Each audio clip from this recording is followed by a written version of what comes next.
What up, what up, what up, sports fans all over the world? It's your boy, Mac the Giants fan, with my guys, the Horsemen. My guy, Adam Costas, Zion Zenith.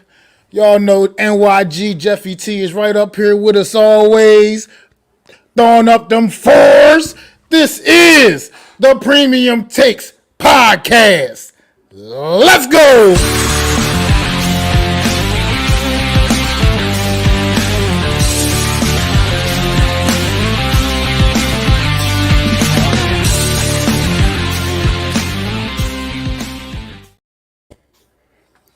What is going on out there tonight, everybody, gentlemen? How y'all feeling tonight, man? Ready for another banging edition of the Premium Takes Podcast? I am excited because this is it, fellas. No more Sundays after this. This is football. The March begins. Football's here. I am so happy. Absolutely. I'm just happy to be another episode with these great fine gentlemen above me. Happy for you guys to join us on this wonderful Sunday afternoon. Let's get to the point. Let's talk about football. Too kind, my friend. Too kind. Let's do it, man. Like Zion said, we're going to get right to it, man. Coming back at y'all with a couple more divisions tonight. We're going to get things kicked off with the NFC South Division. We're going to break that all down. Zion, we'll start with you, man. Give us your thoughts on the NFC South this year, man. Some opening thoughts. Absolutely. At first, I wasn't really too concerned about this division. I'm still not too much concerned. They're not going to be a threat to any of the teams, the higher teams in the NFC. But that being said, I did want to take a deeper dive on this division. I was overlooked this division, and I clearly just had a winner in mind.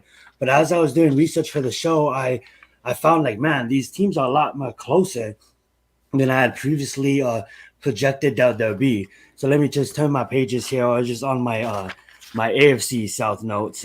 Speaking of the NFC though, we got Carolina, we got the Falcons, we got the Saints, and we got the New Orleans. At first, I just had Carolina winning away this division. Reasons being is I just believe that this division didn't have the manpower to compete with Carolina. Then keeping a close eye on this division, I realized outside of Brian Burns, and really that's it. They don't really have a solidified defensive threat that that's going to be there every game. Like I understand they have J.C. Horn and he's still a development cornerback, but I was looking at this division wrong. Because if you look at the receivers, you got Terrence Marshall, you got DJ Chark, you got Chenier, you got Alan Thielen that they picked up, and they drafted Jonathan Mingo. And they have a young quarterback in Bryce Young. So when you look at the other teams in this division, they have some defensive threats that a rookie quarterback with receivers that really you just have a mixture of 1Bs, even B receivers on your team. Like I get it, Terrence Marshall is, some people may consider him a true number one, but a lot of the times he was getting help from the guy they just lost to Chicago. So now when you lose some guy like Moore, Terrence Marshall has to step up and become that number one receiver. So can he step up and can he become that number one receiver? And you look at the number two receiver in my mind is DJ Chark, and he actually been fighting with injuries. So my thoughts on this whole division kind of got skewed, and it brings me into the Falcons. So I was having Carolina win this division based off of the offense. And then I had to step back and I had to look at the Falcons offense. And the Falcons have one of the best offenses in the league. If you think about who they just drafted in Bijan Robinson, if you think about Drake London and Kyle Pitts, you think about what they have as a quarterback. Now everybody wants to look at the quarterback as Desmond Ridder. Like, who is Desmond Ridder? He hasn't proved himself. Yeah, he hasn't proved himself, but at the end of the day, that could be another. I'm not saying they're going to win the Super Bowl or even get close to a long ride in the playoffs, but that could be another quarterback we see in our division. You know what I'm saying? We see him run up and down the field and Hurts. So is Desmond Ridder Hurts, but can he play like Hurts? Absolutely he can. And when you have an offense with so much rippings that the defense has to account for, your quarterback can go and get those extra long strives with his legs, gets those extra yards with his legs, and gain the first down that way. If you look at their offensive line, I believe they have Chris Letterstone is one of the best offensive guards in the game of football, and the offensive line for the Falcons has been improving with another handful of young players that they still on the roster. My question for the Falcons is really their defense as well. But if I was to put Carolina versus the Falcons, I'm probably going to take the Falcons due to their offense. Now, if you look at the defense, they have one of my favorite players on cornerbacks in the game of football. And they also have Richie Grant. They have Jesse Bates. They have Jeff Okudah. They have known commodities on defense, but can they bring it all together? What's up, EDD? And thank you for joining us today. Can they bring it all together on defense? So for Carolina and for the Falcons, the defense has been really concerned about both of those teams. And if you look at the Falcons' history, it's always been the defense. Now, a defense that doesn't concern me is the New Orleans Saints. If you look at the entire NFL and you look at their back seven, they're definitely in the top 5. Their back seven is low. They got loaded. They got the who's who on back seven. They got a veteran quarterback in Derek Carr. They got a veteran wide receiver that hasn't really played that much in 2 years, but can easily come back and claim his spot as a top receiver in Michael Thomas. They got Wahid Shaheed that had his little breakout year last year. So yes, they really don't have that much threats on the offensive side. But when you look at the Saints, you look at their defense, and that's gonna be a tough out for any team. And then it just brings me to Tampa Bay, and I just have a bunch of questions for Tampa Bay. If you look at Tampa Bay, you have the best receiving combo in all of the National Football League with Goodwin and Evans. But is Baker Mayfield going to overthrow Evans? Is Baker Mayfield going to overthrow? So I don't know what's going on in Tampa right now. Yeah, they have Tristan Wirfs to guard him, but that's it. They have one offensive lineman, and who's the rest? So that's a lot of questions on offense. And even if you look at their defense, I believe Levante David is one of the best middle linebackers in general in the National Football League, if not the best. He doesn't get that much recognition because he plays in Tampa Bay. But that being said, outside of him, who else do they have on defense? Yeah, they have some known commodities, but Tampa Bay is a clusterfuck. So that's my thoughts on Tampa Bay. I'm going to hand the mics over for you guys. Sorry, that was a long one. Adam? Well, I don't know how to follow that up. I mean, you ask a simple question of who's going to win the division, and you give them that whole Encyclopedia Britannica of what's going on. So I guess I'll follow suit and go through each team individually. The team I have winning the division to start off is New Orleans Saints. New Orleans Saints to me are the best overall team on paper in the NFC South. The only thing that concerns me on their team is the head coach. Other than that, they've got probably the best quarterback in the division. Okay. I mean, let's be honest. Derek Carr is pretty good. Whether we like to admit it or not, he's pretty good, right? Their offense had Chris Olave. He went over 1,000 yards. They're getting Michael Thomas back. They're getting Alvin Kamara back. Their offensive line was pretty good. They have John Gruden kind of overseeing the entire offense. Josh McCown is working with the quarterbacks, and that's for Carolina. Sorry. What I was saying is New Orleans has John Gruden overseeing some of the stuff that they're trying to do in their division. So I think he's going to be the real reason they win is because of Derek Carr and what they're doing. Their defense was top 5 last year. They always have a good defense. I think they're only going to get better with a competent quarterback. Let's be honest. They were running out Jameis Winston and Tyson. I don't even know the backup quarterback's name. The guy who played receiver and quarterback. So this guy gives them a legitimate quarterback to play, a legitimate player, a legitimate guy that we believe. I mean, Derek Carr, I think, is one of the most underrated quarterbacks in the league. I don't think he gets the credit he deserves. Maybe it's not. Maybe he does. We'll find out. But I think he's going to be pretty good. Like I said, their quarterback coach is good. They got Joel Thomas. They got a good receiver. So I really do like New Orleans. The team that is intriguing to me that I want to follow their story about. Yes, Taysom Hill, coach. Thank you. That's the guy. The team that I'm intrigued about in the South, who I don't think is going to win, who's not going to be second place, but I think they're going to be third place, is the Carolina Panthers. I really am intrigued with what they're doing. They have, like I said, they have Josh McCown over there. They have Frank Reich over there as their coach. I really do think that, and they drafted C.J. Stroud, right? Who I think was the best prospect in the quarterback market I think he's going to have the best overall. They drafted Bryce Young, you meant. Yeah, they drafted Bryce Young. Yeah, you meant Bryce Young. Bryce Young. Yeah, you meant that. Yeah. Continue. CJ went to the Texans. Really?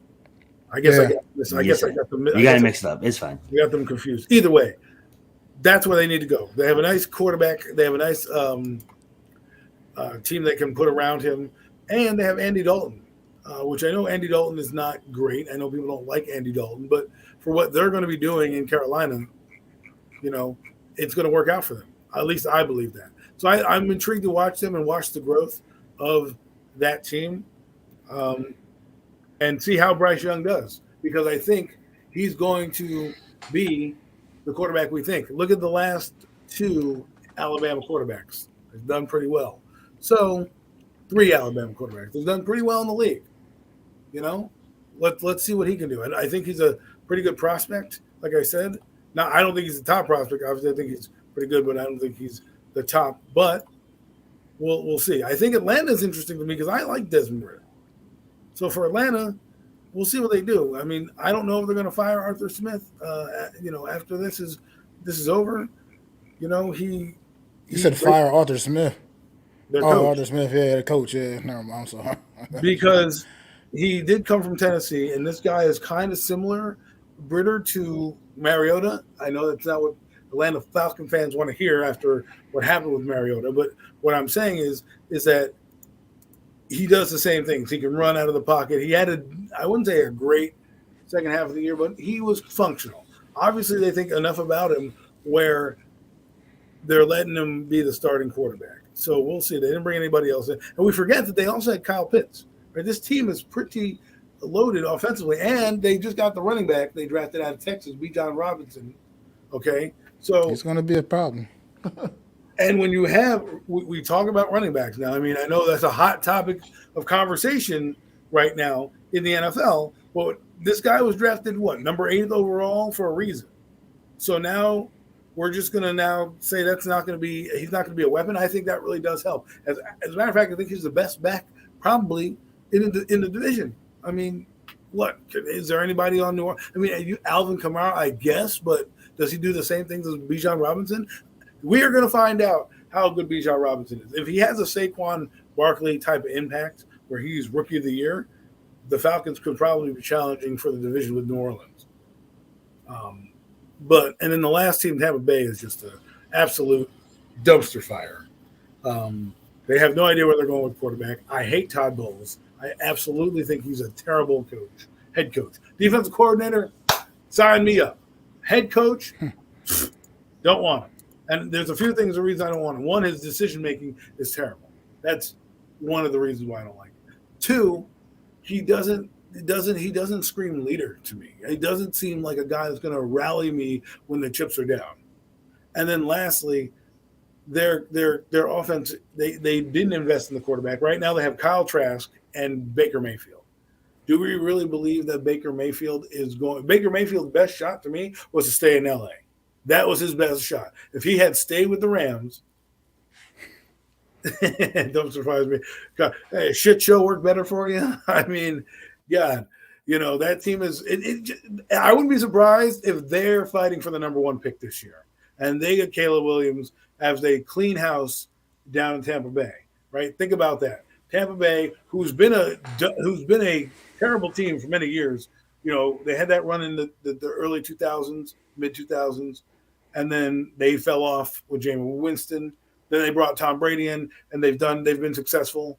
And then now I think they're going back in reverse. And I wouldn't be surprised, like I said, if they're in the top 2 or 3 picks and they're going, when they turn that card in, Caleb Williams, Drake May, one of those guys will probably be playing in Tampa Bay next year.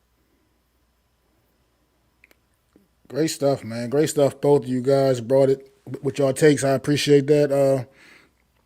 I mean, it's not much more for me to say, really. So, honestly, I see the division shaping up. I do like New Orleans, basically, just because I do feel like the quarterback play is going to be the difference maker there. What's going on, Jay-Lay? I do believe the quarterback position there is just going to be a difference. I think that's going to be a difference for New Orleans. Everybody else in this division is going to have the best quarterback play. I think that is still a very capable offense. hopefully they can shake all those things off. From things I've been reading, Alvin Kamara may deal with a little suspension early, but it's not looking like it might not be too bad, whatever, because for whatever all the legal stuff he was dealing with this offseason. Plea agreements are great, aren't they? Yes, absolutely. But I do see Carolina getting up into that second in this division behind New Orleans. Probably not far, maybe a game or two. It'll come down to the wire between these two teams, but I think New Orleans will edge them out. And yeah, I agree. Atlanta third, and yeah, Tampa Bay. I just don't know what to think about this football team. Just can't believe this team won Super Bowl just a few years ago, with the shape that the state they're in right now. So it's really. I'm not going to dig too much deeper, man. I'm just going to ask you guys a few more questions about the division. Tampa Bay. We'll start in Tampa Bay, man. Is this going to be Baker Mayfield's last opportunity, man, to see if he's capable of being a quarterback and sustaining a career in the National Football League, at least as a starter? How do you guys feel about Baker Mayfield? Well, if you're saying as a starter, then yes, it's his last time. If you're saying he's a top overall pick in the draft, so he'll always be in the NFL as long as he can sling it. And so for me, this is his last chance as being a starter. Now, if he goes out and balls out, maybe I'm wrong and maybe he plays on, but I think this is the last hurrah for him. After that, it's basically, hey, buddy, you're going to be a backup for the rest of your career. Enjoy that. So, yeah, I agree. Last hurrah for him. Yeah, I'm gonna have to agree too. There's just so much. These quarterbacks are being developed at the age of like 6, right? Like quarterback coaches at the age of 12, and like there's so much names coming out. Even high school level colleges, we got the Manning nephew coming out as well. So I mean, like there's so much levels of these quarterbacks of a different day and age. So a quarterback like Baker Mayfield, yeah, you better go out there and ball, or you're gonna be a backup. Well, obviously, yeah. I don't know. I've always felt pretty strongly about Baker Mayfield. Just to me, he's never been mentally tough. To me, he's not just doesn't have that little extra moxie you want to see in your starting quarterback.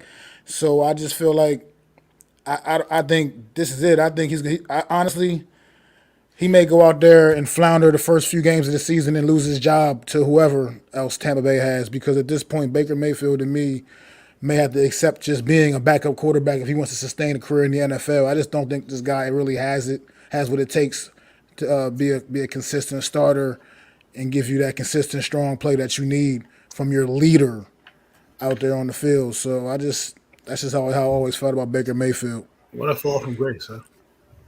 I mean, number one overall pick, worrying about Daniel Jones and everything else and stuff. Worry about your own business, bro. Keep your eye on your own prize, man. You worrying about everything outside around you.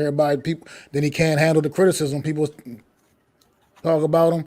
He's basically running off crying somewhere, man. Like I said, some guys got it, some guys don't, man. He don't have the mental toughness. He had the physical tools, but yeah, I mean, there's no denying that. But I just don't see it. But at the end of the day, too, man, to follow that point, it's almost like at the end of the day, we're not going to care what kind of offensive line you have. You're going to be throwing the ball to Mike Evans and Chris Godwin, and that's what everybody's going to be judging you on. So if you can't get the ball to them, you're definitely not probably going to be a starter again. I'll let you go ahead and read Coach's comment. Yeah, Baker Mayfield will be offered the head coach position of the all-girls flag team of local elementary school for his next gig. I wouldn't be surprised, Coach. I wouldn't be surprised if that was for real, man. That's just like I said. Some guys got it, some guys don't, man. No, Progressive cut him off real fast, huh? Sorry. Let's go to Carolina now, real quick, fellas, man. How about does the addition of Bryce Young, as well as other key free agent acquisitions like Miles Sanders, Adam Thielen, make the Carolina Panthers a sneaky, dangerous team in the NFC? I think so. If there was in the AFC, I would say not, but NFC is much more easier in my mind.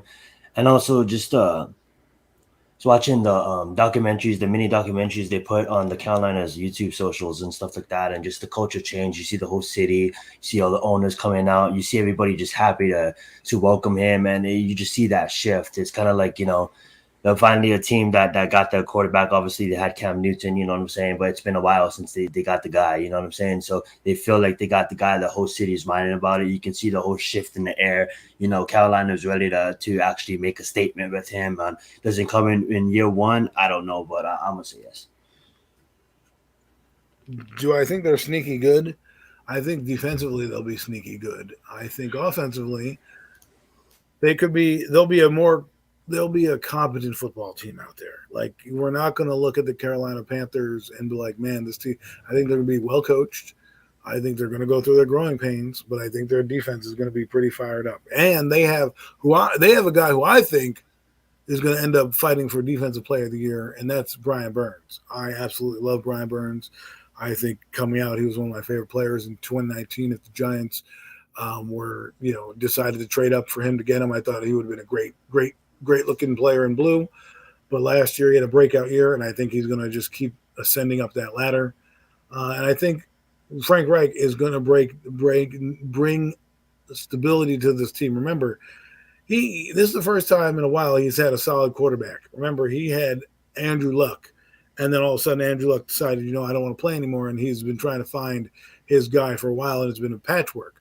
I don't think it was his fault that Indianapolis didn't do well. I think a lot of things happen. Carson Wentz happens. So I think him going here and re-erecting a career of a young guy who's had a ton of, national spotlight, who knows how to win, who's been in big games, who you don't necessarily have to start out the gate if you don't want to, right? Because you have a veteran there. I think it's going to be a very good presence. I think Carolina is doing it the right way. They found the right coach. They don't have a jerky coach named Matt Rule who kind of ruined everything. I mean, they drafted Matt Corral, right? And we don't know what he could be. And who knows? For all we know, he could be traded because he lights up the preseason. Everybody loves the new backup quarterback. So we'll see what happens. I'm looking forward to watching the development of a lot of these young guys. And I really like Frank Reich when he was with the Indianapolis Colts. And I think he'll do a very good job here with Carolina. What's up, AK? What up, AK? Yeah, I mean, Carolina's definitely coming up, man. I think they're building something nice down there, putting it together, but they're still young. I feel like, Adam Thielen, it's a good veteran addition, a guy that knows how to win, but at the end of the day, we all know he's kind of on that decline half of his career, obviously. Not the same player he was a few years ago, earlier in his career in general, but he's still a factor, and he's still a great leader to bring to a young locker room and teach these guys, the culture of winning. And then Miles Sanders, obviously, we know what that guy is, too. We played against him 2 games a year for his first 4 years or so of his career. So we know what Miles Sanders is hitting for. That's another great addition to that Carolina offense in the backfield. If they hit on Bryce Young, if that's a hitter right there, this team to me could be a team to sneak up on people, man. Maybe not quite ready to contend for anything yet this year, obviously, but I think they could contend for that division strong. But I do believe New Orleans got the little edge right now, just overall talent and just the quarterback position right now. But I think Carolina could be one of them kind of sneaky good teams to watch out for. Like you said, Adam, you said it best. They're definitely not going to be anybody's pushover. So you can't go into Carolina thinking you just got an easy win. It's not going to be a layup anymore. You got to go in there and earn it. So be a fun team to watch out for this year, I think, man. That's how I feel about the Carolina Panthers. But how about them boys in New Orleans, man? Who that nation, man? Like you said, Adam, I agree. Like I said, 100%. I believe just the talent overall with this team is just a little bit better than the rest of the teams in their division. So that, to me, I think, honestly, this division could play out to be potentially the worst division in football this year, honestly. It's just that's how it could all play out when it's all said and done. But at the end of the day, somebody's got to win it, and I do think it's going to be the New Orleans Saints. But with that being said, this past offseason, their most dynamic playmaker has been in the news for all the wrong reasons. Mr. Kamara been in court appearances and dealing with a lot of legal stuff. Seems to have gotten all that taken care of, at least from his standpoint, from the legal standpoint. But the NFL may lay down a punishment. Regardless, you think the New Orleans Saints can overcome the distractions from all the Alvin Kamara stuff, because it's going to follow them in the training camp. You know how the media is. They're going to still be digging and digging and digging. Think they'll be able to overcome these distractions and keep their eyes focused and go out there and win the NFC South? I would say yes. I didn't read too much on his particular case, but I'm gonna say yes. I mean, like if you look at who they have on defense, if you look at they have a veteran quarterback now to lead them. Hopefully Michael Thomas can come back and emerge as one of the best receivers in the game again. I'm gonna say yes. You know, they do have the roster to do it. And they just play in a not so good division. You know, when you have Tampa Bay in the Caleb sweepstakes, I mean, like Carolina's still trying to figure it out. Like I said, Atlanta has a hot offense, but what do they have on defense? I think it comes down to defense, and the Saints clearly have the defense to win a division. Well, I think New Orleans is an interesting thing. Last year, they were fighting for a lot of games. They were fighting for like a wild card late. You know, they were in the thick of it. But what cost them in the end? Not being able to play musical chairs at the quarterback position. Taysom Hill, I think they had another backup quarterback, I forget his name, play as well. And then they had Jameis Winston in out of the lineup. Now you're bringing in Derek Carr. I think with that stability, I think you win games right then and there, right out the gate with that, an upgrade.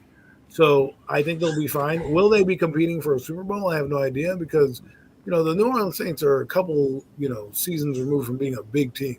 And their defense has always been solid. And I think if their defense stays healthy, they'll be able to be competent. Again, my only thing that scares me is Dennis Allen. And I'm not trying to say he's not a good coach. I mean, he was with the Raiders and absolutely bombed. But at the same time, people mature. If he matures enough and he can just be a coach that he thinks he is and can manage the game, then I think the New Orleans Saints will be fine. I think they're going to get one of the playoff spots. I don't think they'll be a losing team like Tampa Bay getting in. I think they're going to be – they played the Giants this year. It's going to be one tough game for the Giants. Let's put it that way. It's not going to be easy. So, and it's going to be down the stretch. So, barring an injury to Derek Carr, I see that team winning at least 10 games. All right. That's good takes.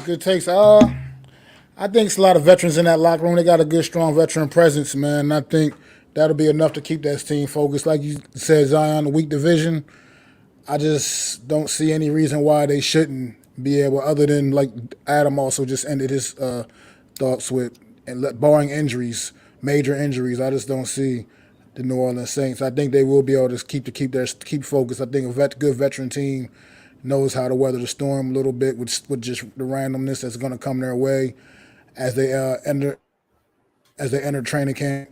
So I think New Orleans Saints will definitely still be able to hang on in this weak NFC South division. And we go to the ATL, and we'll change it up a little bit for this one because they got an interesting player to me, a polarizing young man on their football team, guy that was an absolute stud prospect coming out a couple of years ago. You know, everybody wanted him. Everybody was just all in Kyle Pitts, even though he's a tight end. How high was he going to go? And he went very high in draft, deservingly so. The young man had an amazing college career. Do you think this is the year 3 for Kyle Pitts? You think this is the year he ascends to top tight end status in the NFL? Absolutely. I think with Kyle Pitts will finish with over 1,000 yards and in the top 5 tight ends in the National Football League. Reason being, you bring in a guy like Bijan Robinson. You have Aguilar. If you look at the Falcons game, I think they're going to be a one-in team first. And then you have someone like Drake London. So I just mentioned they're going to run the ball with those 2 stud running backs. They're going to feed Drake London, and then Kyle Pitts is going to get fed also. The defense has too much things to think about. And look at Kyle Pitts. In my mind, I project him to catch 10 to 12 touchdowns this season. Wow, that's a lot of touchdowns. I don't know how well Kyle Pitts will do. I know that he was in the offensive rookie rankings in his first year. I think last year a lot went on. I don't know why they didn't use him. Hopefully they get back to using him this year. I'm not going to go with 1,000 yards, but I'm going to say maybe 800 plus yards and about 5 to 6 touchdowns, getting him kind of back into the picture and back into the fold. Remember, they also have Drake London on that team as well, so some of the passes might go his way. And then, of course, they've got the running back that they're going to be giving the ball to a lot. So I think you're going to see a lot of ground and pound from Atlanta at first, because they also have another running back last year that went over 1,000 yards, right? So it's not like the running back they had is a slouch. He did pretty good last year. So if I'm that coach and I'm looking at it, I'm like, all right, how do I protect my young quarterback? It's not drop him. It's 2 things. It's get the ball to Kyle Pitts and not drop not drop him back 40 times a game and give it to these stud running backs that you have and kind of build off of that. Because Bijan Robinson's going to break a couple long runs. That's how good he is. He's arguably Saquon Barkley, but hey, why draft a running back in the 8th overall pick if you're not going to pay him down the road? So who knows? We'll see what happens. But I think Atlanta will be at least fun to watch. They had a lot of games. They had a few games last year where they went over 30 points against the Panthers twice. I can think that's going to go up a little this year with Bijan Robinson and Kyle Pitts and Drake London. Good stuff, fellas. And as far as honestly, I think there's a strong possibility, and I see because what's a young quarterback's best friend usually, man? A good tight end, man. Mm-hmm. Kyle Pitts is definitely a phenomenal talent at the tight end position, man. And I'm not sure why they not utilizing him more in this Atlanta offense last year, especially in particular. It was kind of weird to me, but I think he's a phenomenal talent, and I think that Desmond Ridder is going to be depending on him a lot this season, man. He's got some other good talent. You said Drake London out there, and in the running back situation, they have a pretty good running back situation down there in Atlanta. But I think Desmond Ridder is going to be looking Kyle Pitts' way quite often this season, man. I think there's strong potential for Kyle Pitts to ascend into that top tier level of tight ends in this league, man. That young man's just too talented, man. It's time for him to kick that damn door in. But that is the NFC South, everybody. And we are going to move on with another quick side topic here. Let's go to New York Jets training camp. Let's go to New York Jets training camp a little bit, man. The media has been putting heavy expectations on the Jets, man. So just curious, man, how do you feel about the Jets going and getting ready for training camp this weekend, as a matter of fact? I think they just reporting. So how do you feel about it, Adam? I think the Jets, I told my friend who's a Jet fan, enjoy it, embrace this. They haven't been this good in a while. The quarterback that they have looks healthy, looks happy. They look like they're ready to go. He looks like he's ready to go. And why not? Why not, Jet fans? Why not enjoy it? I mean, when's the last time you could say it? I mean, the Jets weren't crazy good last year, but let's be honest. Their problem was their quarterback position was inconsistent at best, if you want to call it that, right? Mike White's in the lineup. Zach Wilson's in the lineup. Heck, they even rolled out, wheelchaired Joe Flacco out there a couple games out of the year. So now you bring in a Hall of Fame guy who's basically changed the culture of the team. You can see in the practices, you can watch. Heck, there was a screenshot that my friend sent me that Connor Hughes said this is the best quarterback he's ever witnessed in all the teams that he's covered, just the way the ball's coming off his hand. And I'm just saying, like, lofty expectations, heck, this is it, man. They're gearing up. They want to go. That defense last year was top 5. Okay, people forget that. They had defensive rookie of the year in Sauce Gardner. They had offensive rookie of the year in Garrett Wilson, who, by the way, had 1,000 yards with guys playing quarterback like you and me. Okay, so now you're going to give him an actual quarterback. Guess who I'm drafting first in fantasy? I'm going with Garrett Wilson because that guy, I'm going to say it now, he's going to be the top receiver in the league. Okay, he is going to be fighting for that top receiver position in the league. I'm going to say he's going to catch Justin Jefferson. He's going to have 1,700 yards with Aaron Rodgers because that's how good of a player he is, and that's what a quarterback like Aaron Rodgers can do for you. It can take you to the next level of player, and I think his presence alone, the Jet fans should be happy. Will they go to the Super Bowl? I don't know. Do I think they're going to win 10 games? Yes, I do. Do I think they'll be in the playoffs? Yes, I do. Will that translate to wins? We'll find out. But I think Jet fans get happy as long as you make it through training camp healthy, boy. It's going to be fun to watch.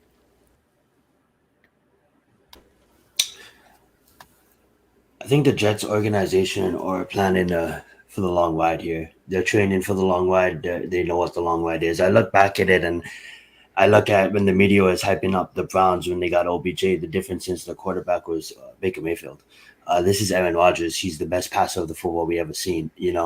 Now he's not the best quarterback we ever seen, but he is, in my definition, he is the best passer the NFL football has ever seen. When you have a team like the Jets, with the defense that Adam just mentioned, finishing top 5, they're hungry. It's a whole different ball game. You bring in someone like Aaron Rodgers, Garrett Wilson, not going to mention. Adam covered that. I'm going to mention Cobb and Lazard. two players that he's absolutely comfortable playing with, comfortable getting in the football. They lose Breece Hall. They're gonna get him back. Breece Hall is gonna emerge as one of the top running backs. Watch it. This kid is good, right? So I mean, like, how do you stop them on offense? How do you stop them on defense? That's why they're ranked my third best team in the AFC, right behind the Chiefs and the Bengals. The Jets are set up to win the Super Bowl, and I want to see how it plays out. This is going to be fun. They did beat the Bills last year, too. They did beat the Bills last year. Well said. Well said indeed. But, I mean, like I said, it's still got to get it done on the field, man. At the end of the day, the game's not won on paper, you know. So, I mean, looking good on paper right now. But with that being said, do you really believe the media is potentially setting this team up for failure? Because the expectations are through the roof. Failure is not an option. The way the media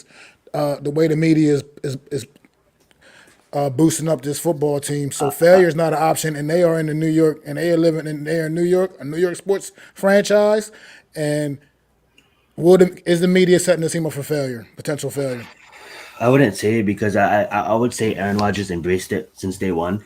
You know, coming out of the darkness, he kind of feels like Green Bay kind of, obviously a team's not going to wait on you. You know, they don't know if you're going to retire. I'm not trying to say Green Bay's the bad guys here, but at the end of the day, they chose to move on. So he kind of feels like, hey, I'm going to go to this new city. What's up? No Mets. I'm going to go to this new city, and he even embraces it. There's a lot of shorts out there of him, you know, at the Taylor Swift concert, the confetti's dropping, him saying like, oh yeah, the next time a confetti drops, we're going to be in the Super Bowl. There's videos on shorts going him saying like, I'm going to put the second Super Bowl in that trophy case. They'll Flight 21. That is the goal. If you watch the Flight 21 documentary on YouTube, it's about 45 minutes long. It's a beautiful documentary. That goal in that building is to win the Super Bowl. So I don't think the media is hyping it up. I think the Jets organization is hyping it up, and their plan in that organization is to train their players. They're in it for the long run, and they're having we're playing 23 games. I didn't do the proper math, but 22 games. 21 games, you know. They're in it for the long run. They're not planning for the season. They're planning for the playoffs. Oh. Adam? Look, I don't think the media is doing anything but being excited for a team. And I'll tell you why. Like I was telling you the other day, I went to a Jeff's memorial service, and I was talking to a lady there who was a Aaron Rodgers fan. And I said to her, what is your fascination with Aaron Rodgers? Why is she better than, let's say, a Daniel Jones? And she goes, well, Daniel Jones and Aaron Rodgers are different. But the reason is because Aaron Rodgers keeps you on the edge of your seat. Every time you watch that guy, he's gonna do something spectacular, something special, something that is going to be history making. Well, I don't want to switch this to Daniel. I said, well, what's the difference with Daniel? She's like, well, he's ho-hum. He's just, he's going to go out there. We will win, we'll lose, ho-hum. So what I mean by this is people are already excited just to watch Aaron Rodgers here. We haven't had a quarterback in New York area this good since possibly Eli Manning, and arguably a lot of people think Aaron Rodgers is better than Eli Manning, right? For the Jets, this hasn't been their best quarterback prospect since arguably Brett Favre, when that team was doing pretty well, and it wasn't for a torn bicep, they would probably be in the playoffs, and who knows what they were going to do if they made it. So for me, you have to have lofty expectations for the Jets. They traded this guy to go to the Super Bowl, or at least get there, right? That's what they traded him for. They didn't trade him away to say, hey, let's go to the playoffs and lose in the wild card round. You know, they got him to compete. And the fact that they beat the Bills with Zach Wilson, the fact that they have a quarterback who now can compete with anybody in the division, arguably you could say he's the best quarterback in the division, Aaron Rodgers, just by resume alone. Okay? So, yeah, the Jets should be excited. The media should be excited, and they have something to talk about. The Jets have been a dumpster fire organization the last 5 or 6 years, okay? From Adam Gase to then Joe Douglas firing Adam Gase to then getting Robert Saleh to then drafting Zach Wilson and having all this stuff. Their history goes on and on. So finally they have some juice to it. And it's kind of fun to see the Aaron Rodgers getting, Sauce Gardner getting him blinged out with a chain and him just embracing that and them having some fun. And I'm telling you right now, you see the body language demeanor is different. The entire team knows that Aaron Rodgers is the top dog. They're going to follow his movement. He's going to show, hey, guys, I got a ring. look at me, follow me, I'll take you there. And he's never been on the AFC side. We don't Reminds know. me of when Tampa went to Brady went to Tampa. My bad. You know, it's that feeling when Brady went to Tampa and everybody around on that team just tried to extra a little bit harder. You know what I'm saying? You know what? That's a perfect comparison to a great take and great comparison. It is almost as if Brady to Tampa Bay is Rodgers to the Jets. Because remember, the same thing with Tampa Bay. Jameis Winston, 30 touchdowns, 30 interceptions. We just got to get rid of him, and we'll be fine. They bring in Tom Brady, and boom, they win the Super Bowl, right? And they weren't that. And everybody, and let's be honest, they didn't have everything together. They had a good defense, but all of a sudden, Tom Brady walked into that room, and everybody sat up in their chair a little bit. Aaron Rodgers walks into this room. People are going to stay longer to take notes. People are going to, want to pick his ear. He's Zach Wilson. The impact he's already had on Zach Wilson. Apparently, the reports are he's throwing the ball all over the yard. Okay, he's now playing with his mentor. He's now playing with a guy that appreciates him. This Aaron Rodgers thing for the Jets is a lot bigger than we see it. It's more than just a Super Bowl. It's a culture change. I mean, that's good stuff, fellas. I'm going to play a little devil's advocate, though, because what I mean when I say is the media setting this team up for potential failure, I understand the excitement. You get Aaron Rodgers, it's supposed to be very exciting. That's a major upgrade at the quarterback position. So you're supposed to be excited. You add Aaron Rodgers to your roster as your starting quarterback. I'm saying this team is getting hyped up like as if they know this team is definitely ready is going to make a deep playoff run. None of these are faction. None of these are totally known. This team is still a team that plays in a competitive AFC East division. So and I almost feel like the media has been anointing this team as if the Buffalo Bills don't even matter anymore, and if the Miami Dolphins are just going to go away. That's all. This is a good team on paper. The roster is phenomenal. A lot of great young talent. And my rebuttal, even to the Tom Brady comparison, it was a good comparison. But I think where it's a little bit different is Tampa Bay was still a little bit more of an experienced roster in general, whereas the Jets still have a lot of younger components that are definitely good young players. I mean, Breece Hall, Garrett Wilson, these guys are great young talents, but still a lot of young guys. And that's also a little bit of a difference there as well. It's a lot of big expectations being put on this team's shoulders. And at the end of the day, man, they got the talent to get it done, but will they get it done? I mean, they're playing in a very competitive division as well as just very competitive conference overall. And they're putting a lot of expectations on this team's shoulders. I mean, the Kansas City Chiefs, they're not going anywhere, So teams like that, Baltimore Ravens, teams like that, Cincinnati Bengals, they're still there, man. They're still out there. So that's all. That's all. This question is just more directed as like not the excitement aspect of the media is doing. The fact that you're literally saying, "Oh, this Jets team is just getting ready to leapfrog the rest of this AFC East division. They're just getting ready to go to the deep in the playoffs. They're getting ready to be in the Super Bowl." It's just a lot to put on what's overall a young roster, except for the fact that they do have one of the best quarterbacks to ever play this game, which is a game changer. I mean, that's a game changer no matter how you slice it. So that is. To be fair, I like to rebuttal that. Totally understand your point with teams with being a young roster, and then a team of Tampa Bay being a little bit more veteran savvy, having more veterans on the roster.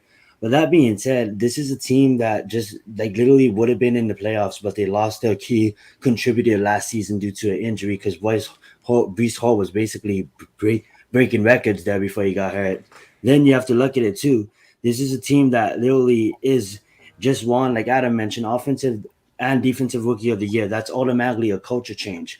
When you look at someone and you bring in like Aaron Rodgers, where the media has been talking about him, talking trash about him, how even with the coach, and even when he was with the coach that went to Dallas, like there's so much talks about him, and then watching this guy appear on Pat McAfee every Tuesdays, and despite those rumors and the media are going to say, you just have to ignore them, and this guy goes and he does his thing. I think that presence in the Jets locker room, he's them laughing at the media, in a sense, not laughing at the media, but they're still saying thank you media, but at the end of the day, hey guys, he's stepping up, he's on that pedestal, and he's telling all these young players that, hey guys, we still have to work for this is not handed to us. So yes, I understand that there's a bunch of young players on that roster, but also there's a leader that can actually lead them into battle. When you look at teams like Miami and when you look at teams like Buffalo, me myself, I don't put them as high. Reason being is, yes, now Buffalo is the team that is appearing in the playoffs, and it has Josh Allen, one of the best football players right now, and at the quarterback position. But they did lose some key pieces, and I don't see Buffalo being that dominant. I could be wrong, but I don't see Buffalo being that dominant this year. As far as Miami goes, that they have a lot of names. They have a lot of names, but it's all on paper. And I'm gonna say of you this, yes. You bring in someone like Ramsey, but the last time I looked, he used to be one of my favorite players, and he's definitely taken a dive. And I look at Miami as being a diva place because I absolutely love Mike. Don't get me wrong, I love Mike, but Mike is the kind of coach that he's gonna let the players be themselves. So Miami, I could see them becoming a diva fest and some internally issues going on with Miami later on in the season. Whereas as the Jets, they're focused on one prize, and that is the Super Bowl. What's up, Unpopular? And I'll let Adam rebuttal if he has a rebuttal. And that's just my opinion. I think Buffalo and Miami is not going to be as good as people think they're going to be. And I think the Jets are going to take that spot, be right behind the Bengals and the Chiefs. To answer your media question, yes, I don't think the media is overhyping them because the moves that the Jets made were to get to a Super Bowl, right? If they don't make it there, will it be a disappointment? Yes, and everybody knows it. I think everybody knows the other side of the coin. It's not like they're guessing here. We're like, oh, we hope, it's like they traded for like, I don't know, some middle tier quarterback like Jimmy Garoppolo or something like that. And they're like, oh, we hope you make the playoffs and things like this. When you go for Aaron Rodgers, you're trying to compete with the big dogs. And last year, like I said, they're not afraid of Buffalo. Miami, well, I like Miami a lot, and I feel they're going to be the top team in the division. I do. I think they could possibly represent in the Super Bowl. That's how good they could be. I don't think the Jets are going to lie down and be scared of anybody. And we'll find out again on September 12th when they play the Buffalo Bills. We'll find out if that move was made correctly. That's true. That will show you. Just like I talked about the opening game for the Giants is the biggest game of the year, and to me, their season. So is the Jets. The Jets go out and beat Buffalo on Monday Night Football. You better saddle up because that team is going to be ready to go. Now they could finish better down the stretch, but what Aaron Rodgers does is what Zion touched on. He elevates people.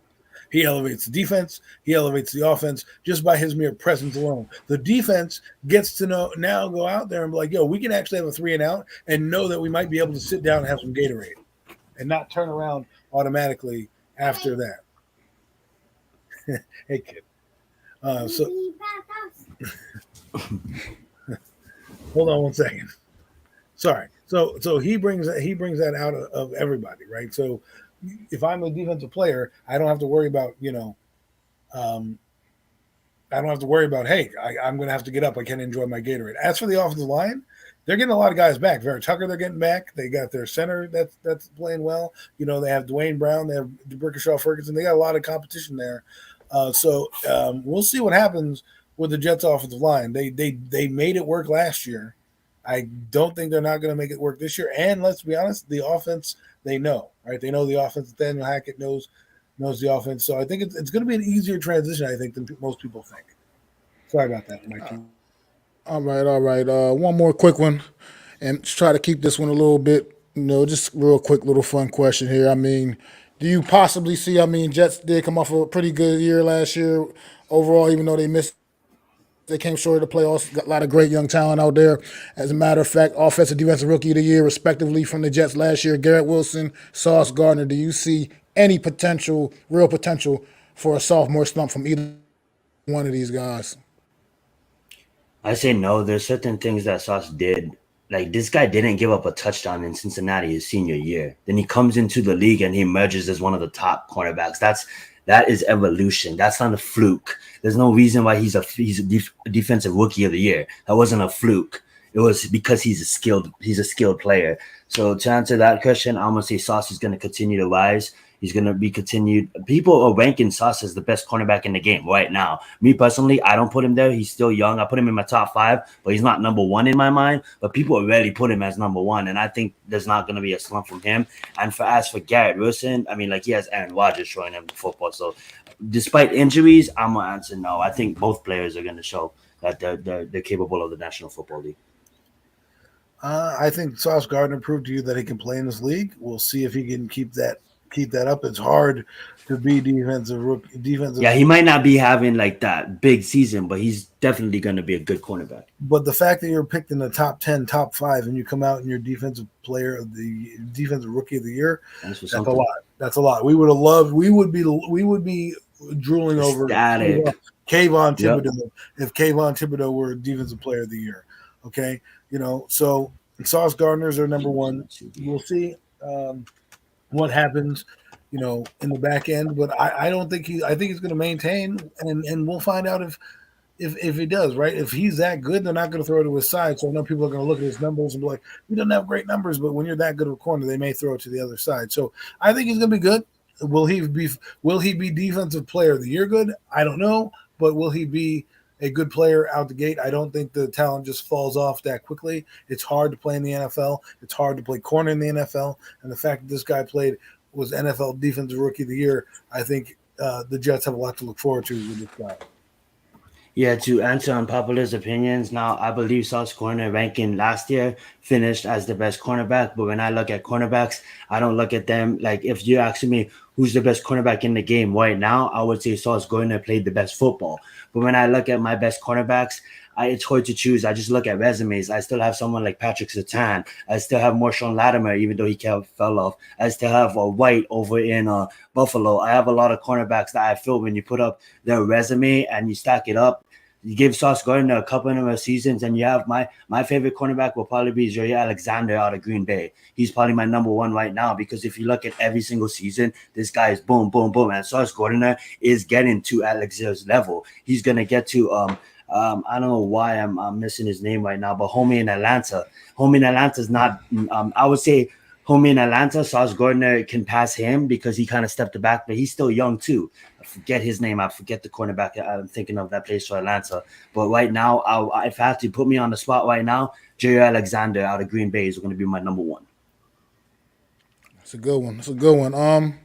As far as I'm concerned with these 2 young men, I think they're both I think they're elite talent. So I don't see a sophomore slump coming either way. I think Garrett Wilson, like you already said, he's going to definitely benefit from Aaron Rodgers. If nothing else, he's going to be potentially up there in that top receiver conversation with Aaron Rodgers at the quarterback position, with all the things he was able to accomplish with whoever the hell was throwing the football to him last year. So I agree. And Sauce Gardner, he's the guy, obviously, I don't know. I wanted him to be a New York Giant. He didn't last that long in the draft for us to have an opportunity to select him, but I definitely wanted Sauce Gardner. I always believed in the talent of him at Cincinnati, University of Cincinnati I'm talking about, and I just thought that kid was absolutely a stud, and he came in to me like prime time style, man, showing off, man, like flossing, and he's going to get it done. He's going to continue to get it done. That young man is he's an elite talent. And just one final thought. AJ Terrell is the guy I was mentioning from Atlanta. He got hurt last season. A lot of people just forgetting about who AJ Terrell is. Just watch AJ Terrell this year. Hopefully he'll have a good season. Right ahead, Matt. I'm sorry. But yeah, just to wrap these Jets. Oh, definitely top 5. Final thought. One last final thought, man, on the Jets. Just remember also, we're going to find out how good this football team is right out the gates, man, because their first 6 or 7 games are absolutely as tough as it gets for anybody in the NFL, in the league right now. So we're going to see exactly how good this team is and what this team is made of just in pretty much the first half of the season. So it's going to be some fun football to watch, man. They're going to be an interesting team. Everybody's going to have their eyes on them, man. Bright lights in New York City, man. And we'll move on real quick. A little quick topic to hit on, man. Washington Commanders, man, finally free of the stink of Daniel Snyder, man. Kind of impact you think this could have on the Washington Commanders going forward? Maybe they'll be a competent football team. You know what I mean? Like the top down, a lot of stuff when you have the top down trickles down to the bottom of the league. And so when that happens, you know, your team can clean itself up. So I think they're going to clean themselves up. I think they'll be better. I don't think we're going to be seeing the same old Commanders as they go forward, and they might even be changing their name. Thank God. So we'll see what happens, man. But I think it's good for the NFL that he's out. Absolutely. To cut it short and dry, it's absolutely great for the NFL. We don't need that kind of things going on in the NFL. This guy is literally playing tag with the U.S. government. That being said, though, you know, like Adam said, shout out to Mac. I just did one of his surveys. He said, Mac the Giants fan, yes, this guy right above me. Go take his surveys, guys, if you didn't already. He said, who has the chance to upset the Eagles? You know, as the Eagles repeat. I believe it was 20%. When I took the survey, it was 20% Dallas, 20% Giants, and then the rest was for the Eagles, and then Washington had 0%. So yes, maybe as they change their logo, as they have a culture shift, maybe one day you know, they can emerge, and right now they're still our baby brother, but hopefully they can emerge and be a part of our conference and our division rather than just be a laughing stock of it. Yeah, things can only get better, man, for the Washington Commanders going forward. I mean, look, I'm gonna take you all the way back, man, because I'm an old school guy a little bit myself, man. Washington Redskins, football team, Commanders, whatever you want to call them. This is a historic franchise in the NFL. Daniel Snyder made them an absolute joke of a franchise his entire tenure owning this football team. And it's going to still take some work, man. It's hard to shake off all of that stink that he put on that franchise, man. But this is one of the old school historic franchises in the NFL, part of the almighty NFC East, obviously, and I think this is a good thing that they were finally able to get this team sold. As you saw, 100%, the owners was 100% the vote approved the sale. So obviously, like Adam said, this is good for the league. Everybody wanted this guy out anyway. And it's just a good thing for Washington, man. I think it's a time to start getting a little bit excited. You don't have to go into camp and be answering questions about your team owner and what's going on in the office and all the crazy nonsense, sexual harassment and craziness, man. Like this is a football team. Now they can go out there and just focus on the X's and the O's, and they ain't got to worry about none of that craziness, none of that other nonsense, man. So you're trying to keep it PG. Get that guy out of here. Hey, will some they of the stuff you're saying, some of the compete? staff members do. Sorry. Are they ready to compete with the top teams in the league? Probably not quite yet, obviously. But at the same time, this is definitely good for the organization to be able to, you know, move on from a guy like Daniel Snyder, who had this team, who like I said, took a historic franchise and made him an absolute joke the entire time he's been there. So, I mean, you can go back even to that damn contract they gave, what you call it that time. What was that defensive tackle's name? Albert Hainsworth. Albert Hainsworth, yeah. I mean, that was just one of the first of many just ridiculous moves this team's made under Daniel Snyder, man. So it's good for the Washington Commanders. Good for them. We get ready to move on. We get ready to go down south once again. This time, the AFC South. And who wants to kick this one off? Adam? I do. Yes, sir. The AFC South. What a division. Okay, ladies and gentlemen, we have the Jacksonville Jaguars, Houston Texans, the Colts, and the Tennessee Titans, if you're not familiar with that division. My winner, drum roll please, are the Jacksonville Jaguars. And I'm going to go on a limb and say this. Trevor Lawrence is going to be fighting for MVP of the NFL, people. MVP. He took that big of a step. You going to put your house on that? I'll put your house on that. Continue. MVP, people. Doug Peterson has changed the culture there. They have changed what is done. Look what he did with Nick Foles and Carson Wentz. I think that Jacksonville Jaguars are going to surprise some people last year. They surprised a lot of them last year already, but I think that just continues. Their quarterback took a tremendous jump from year 1 to year 2, and we'll get to Tennessee in a minute there, NYG, but they have a good team. This quarterback is doing work with this team. They have Travis Etienne, probably one of the most underrated backs. To me, he reminds me of the modern day Marshall Faulk in terms of his skill set. He can catch the ball in the backfield. He can run up in between the tackles. He's got speed. So that's what I'm saying. It's my take. I think he's going to have another bomb-ass year. The second team in the division is going to be Tennessee Titans. Now, someone just mentioned DeAndre Hopkins in the team, but I thought they had Ryan Tannehill. I thought he wasn't a good quarterback. So here we go, and we're going down this lane again, right? I believe Will Levis might be the story. Sorry. Now what I'm saying is so Ryan Tannehill, who they want to run out of town, who stinks, who won't even get through, who's going to give up the game to Will Levis, is now all of a sudden going to be a top dog? I don't think so. I think he's going to be Tannehill. We'll see.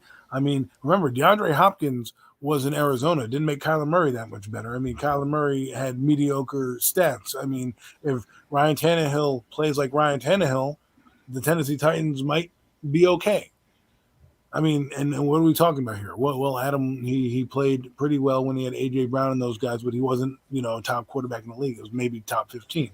So if he plays like that, which now his ass is on the line, he has to play well because there's a guy behind him who's going to take his job regardless. It's not Malik Willis, okay? It's going to be Will Levis, which is unfortunate because Malik Willis may not have got a chance. But Malik Willis didn't go to the right team, right?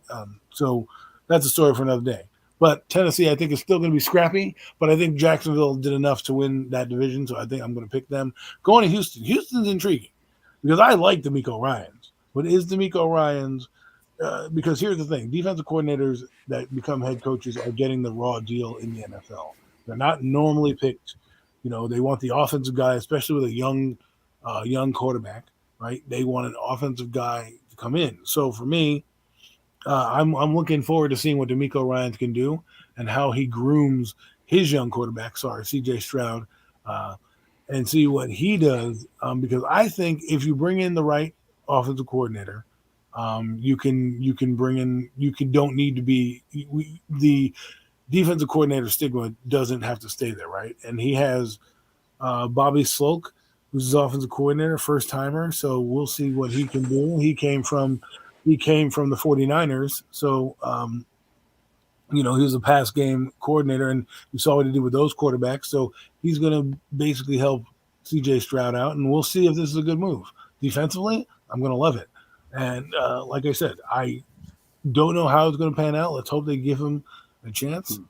Hey, listen, we talked about star running backs. Star running backs matter unless your name's Saquon Barkley, then it doesn't matter. So, and then the last team that we want to talk about, the Colts. I think they're going to take up the rear, only because I just think their team is, got a lot of holes. We're probably going to see Anthony Richardson sooner rather than later because they only have Gardner Minshew really ahead of him. I love Anthony Richardson. I love the talent that he brings.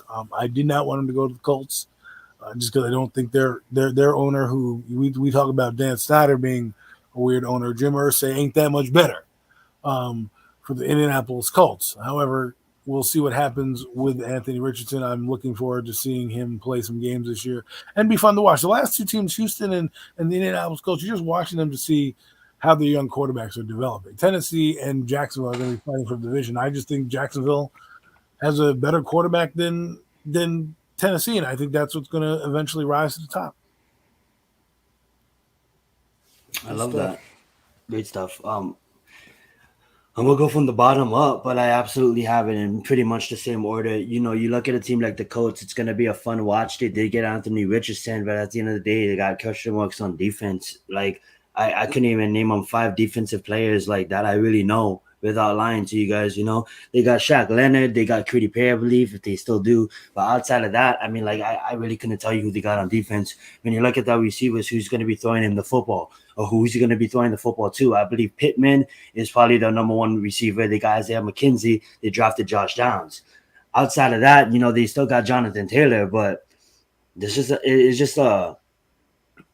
a young quarterback. they know that they're going to start him for errors and trials and errors and to develop him, but the coach organization even know that this is just a development year. So have the coach finishing last. Moving on to the Texans, I did love what the Texans do. Now, I do think DeMeco Ryan is a really smart coach and is really going to take this team in the right direction, but he even knows that this team is not ready to compete yet. Yes, I love the aggressiveness in the draft, moving up and grabbing someone like Anderson. That was a great aggressive move. You know, they do have to still develop CJ Stroud. He can play right now. I'm not saying they have to develop him, but when you look at these other teams in the division who they're going to go up against, I have two other teams above them, and I just don't think that they're ready. You know, obviously it's going to take a different system coming in. There's a lot of players that's going to have to learn a different system. You know, they did acquire Dalton Schultz, the tight end out of Dallas in free agency. So let's see how that pans out. I do like Stingley Jr., one of the cornerbacks that they drafted last year that is still going to be emerging as a premier cornerback in the league. But then again, it's just a developmental year for Houston. So I don't see them really. I see them competing. I don't see Houston being an easy game out. I see teams overlooking Houston and getting fucking beat.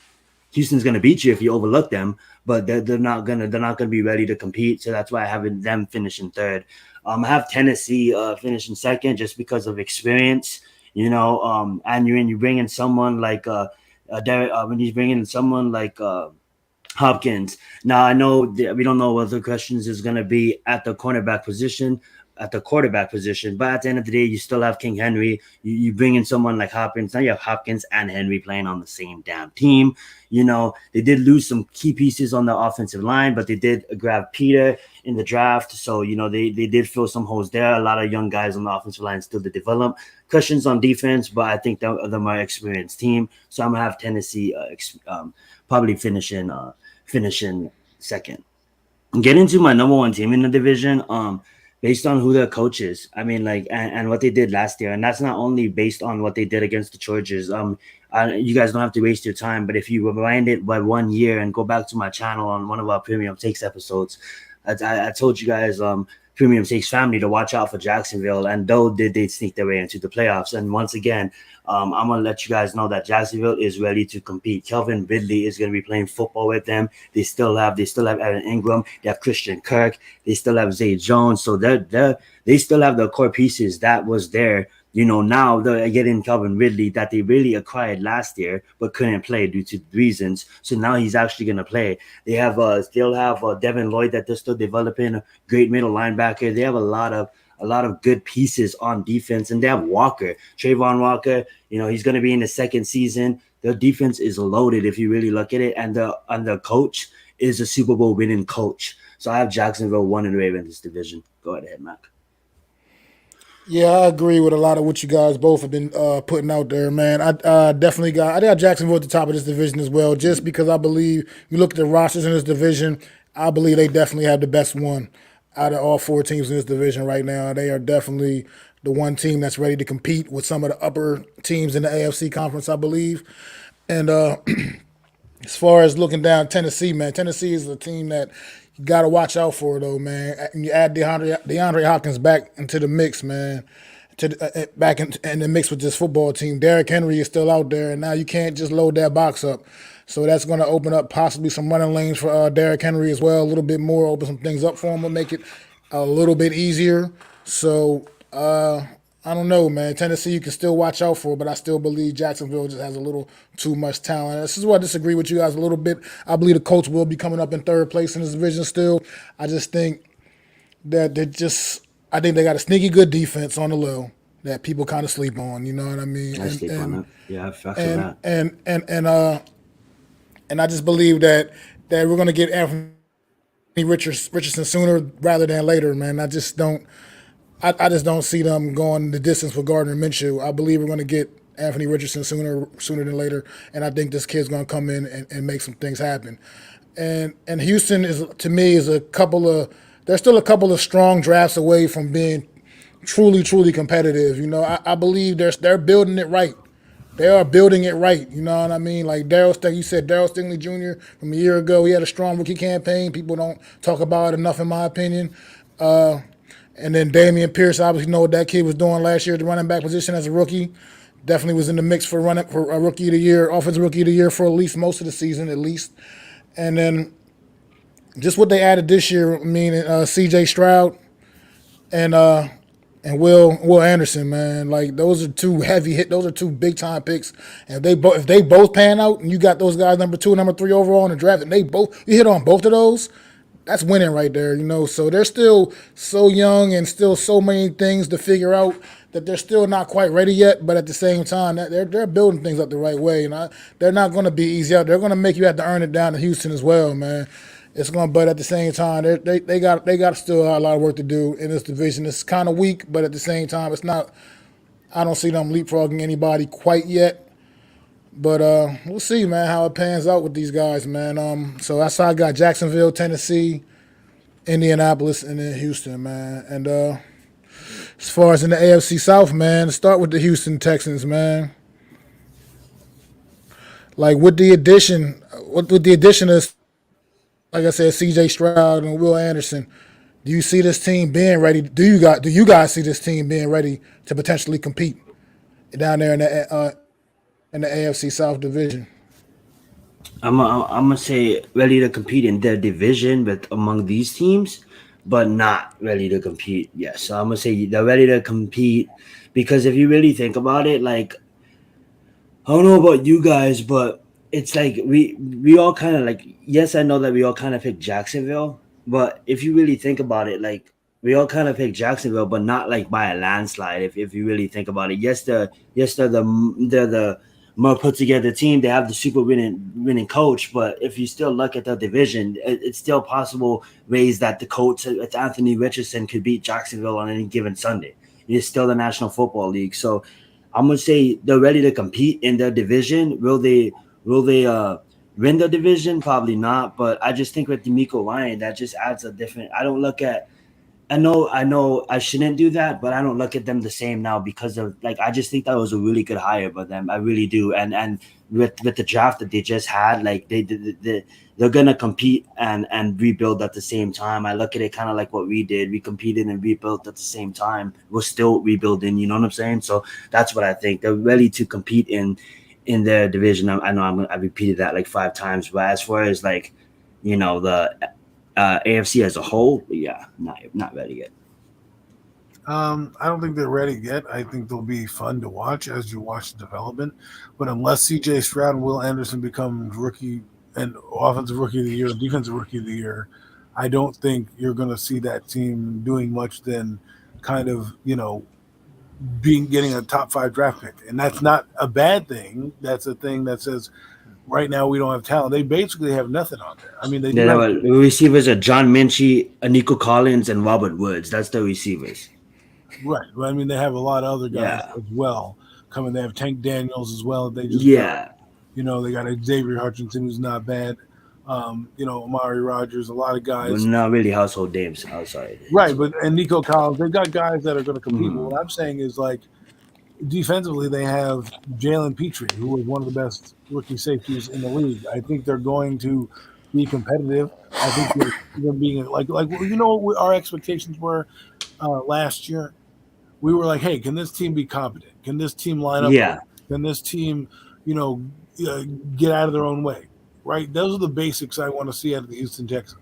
I'm sorry to keep on interrupting, but I don't think the Houston Texans are going to beat themselves. They're going to play fundamental football. Right. Whether that's, like I said, to answer Mac's question, in order for them to be competitive with C.J. Stroud and Will Anderson, those guys have got to be the offensive and defensive rookie of the year for me to believe that they're going to be able to compete right away, out the gate. Well, I pretty much already answered that question already before I even asked you guys. I just wanted to get you guys' opinion. I pretty much don't. I think they're a couple of drafts away from truly being a consistently competitive team in general. You know what I mean? Not even within this division, just in general. So, but they're going to be a fun team to keep an eye on, too, over the next couple of years because they're building things up the right way as long as they don't screw it up. That's another thing, too. As long as they don't screw up what they're doing. They're laying the foundation down now. And now it's time to continue to build up. But we'll see, man. I think they're a couple years away. But let's go to Indy real quick, man. And like I said, I already told you, I think we're going to get Andy Richardson sooner rather than later, man. You think he is the guy to bring credibility back to the Indianapolis Colts? I think we're getting Anthony Richardson day one. I think they drafted him to play him. So I do agree on that. And yeah, his ceiling. Could be the next, Lamar Jackson, or prior to him, Michael Vick. You know what I'm saying? But it's all up to Anthony Richardson, and if he accepts the challenge, if he fumbles the bag, you know what I'm saying? It's really up to him, because you be all seeing what he did at the combine, and even if it takes 3 years, that is worth drafting, right? If by the fourth year this guy's going to be one of the top dual threat quarterbacks in the NFL, then I would take a chance on him. But so it's hard to answer that, but I'm gonna say yeah, if he reaches his ceiling, absolutely, if he reaches his ceiling, that's the way I'm gonna answer that. I think you're right about seeing Anthony Richardson sooner rather than later. They should do, if they're smart, they'll let the Gardner Minshew play, because you might want to get him some value. Anthony Richardson ain't going nowhere. He's going to be there 5 years.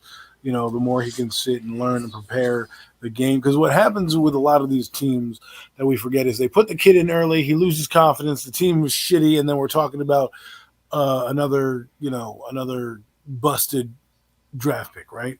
What they need to do, and they have Jim Bob Cooter, what a great name as an offensive coordinator, and Shane Steichen, who was the Eagles I do believe the Eagles offensive coordinator. I could be wrong. Yes. Yeah, I think he wasn't the Eagles offensive. Yeah, yes. Anywho, Shane Steichen, first time head coach. We'll see what he can do.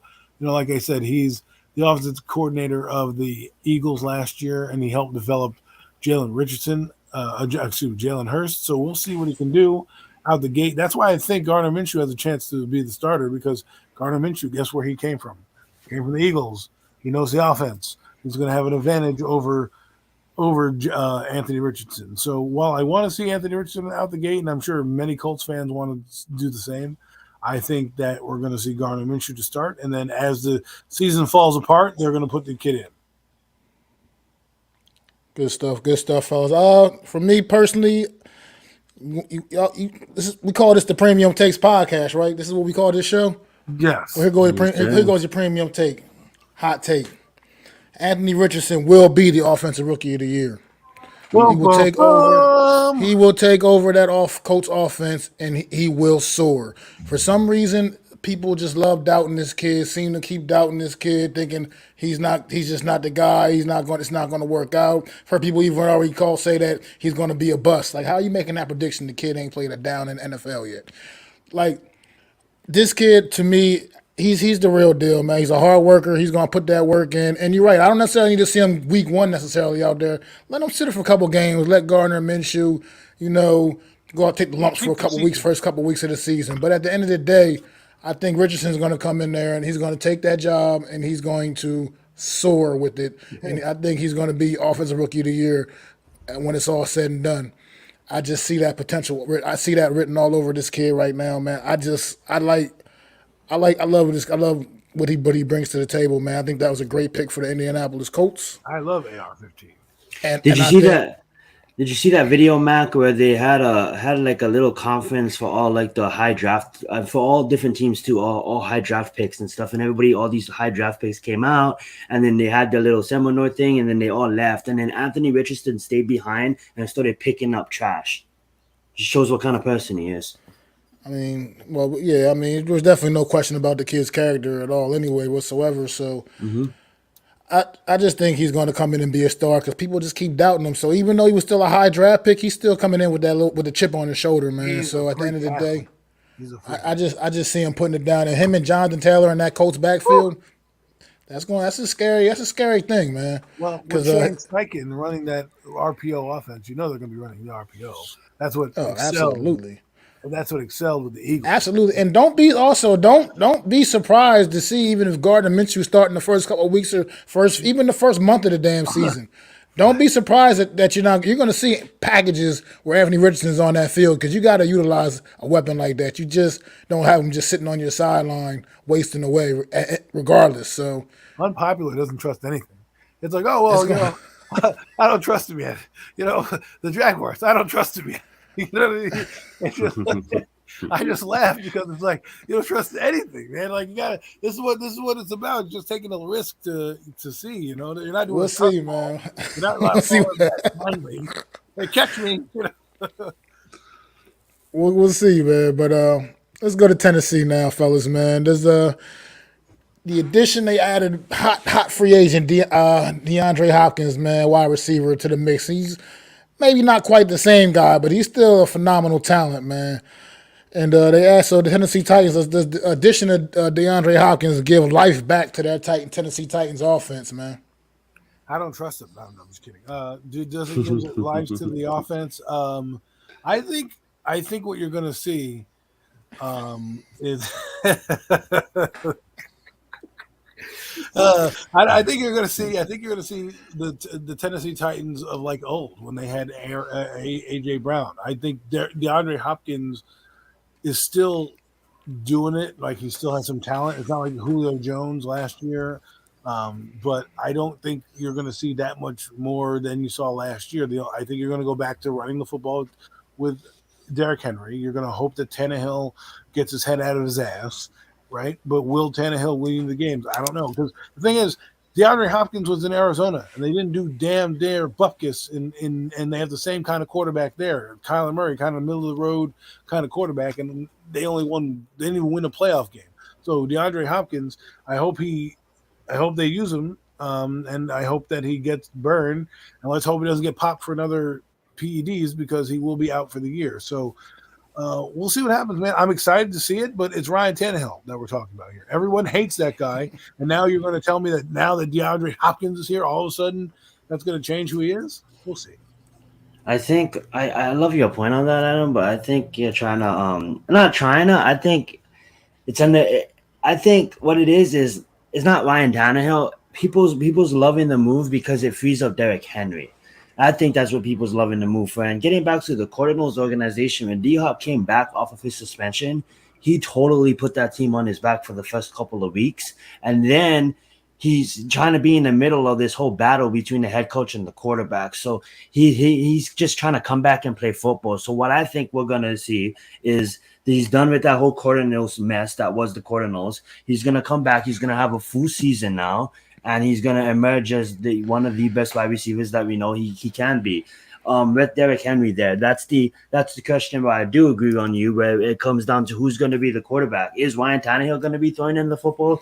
Is Will Levis going to be throwing in the football? So, yes, we do both have questions at the Titans quarterback position, but I just think having Henry there, get Hopkins, and Traylon Burks has proven that he's not ready to be a number one receiver. So now that even opens up Traylon Burks as well. So I think Hopkins actually helps the whole team as a whole, and I know we both agree on that, but that is the real question. If Derrick Henry was not there and Hopkins was to come, it's like what, yeah, he's a big-time player, but the question I have mostly is, who's going to be throwing him the football? Yeah. They're going to get Harold Landry back, right? So maybe – defensively is where the Titans might have a leg up on the team. And maybe bringing in a competent guy like D-Hop, yes, I understand it opens up a lot for Derrick Henry, but they had Derrick Henry last year and they didn't win that many games. The year that he was out, they were number one in the league, right? So and they were number one because the quarterback was competent enough to do it. Sure. So let's see what happens this year. I don't think that they have enough to overcome Jacksonville. I think Jacksonville came into their own a little bit last year. I think it's going to be a tight race down the stretch. I think you could see two of them make the team, and one of them was going to be fighting for a wild card. That's for damn sure. But there's like 12 teams in the AFC fighting for 7 spots, so somebody's going to make it. Good stuff, fellas. Honestly, how I feel about this situation, I think like you've been saying, I think Derrick Henry definitely going to get reap the reward of this, because last year teams were crowding the box on him. I mean, all day long. They didn't have that legit number one stud guy out there. That teams nobody was scared of the Tennessee Titans wide receivers a year ago. I mean, that's just what the facts was, and just made it easy to crowd the box on Derrick Henry and make it a little tougher on him to get the job done, even though he still was effective enough overall, considering, you know what I mean? But when that's all they really got, That's all they really got. You know what I mean? This now with the addition of DeAndre Hopkins, it opens it up for every damn body because now you're not double team. Double teams are going his way, but now these other younger guys, they're gonna get that one-on-one coverage that they weren't getting a year ago. Well, now with a guy like D-Hop, they just opens up for everybody, man. So I just and Ryan Tannehill proves what he can do with a competent top receiver. I mean, he's not the guy that he was last year. Took AJ Brown out that offense last year, and you seen what happened. I mean, it's just numbers don't lie. The tape doesn't lie. That's what happened. You took a guy like AJ Brown out of that offense, and it made a difference. Tannehill is only an average guy. I mean, he's not a complete bum, but he's also not a great guy. He's just an average guy, and took his number one weapon out of that offense. And it definitely affected him. Now you're giving him a guy that's equally as much of a stud. I mean, maybe not physically anymore as where they're at in their careers, but at the same time, you're giving them a guy like DeAndre Hopkins back. I mean, I think it's going to make a difference. And I think, like I said, this team is going to be competing with Jacksonville. I think overall Jacksonville is a little more talented. And at the end of the day, that's what's going to get it done. But these are both two really good coach football teams.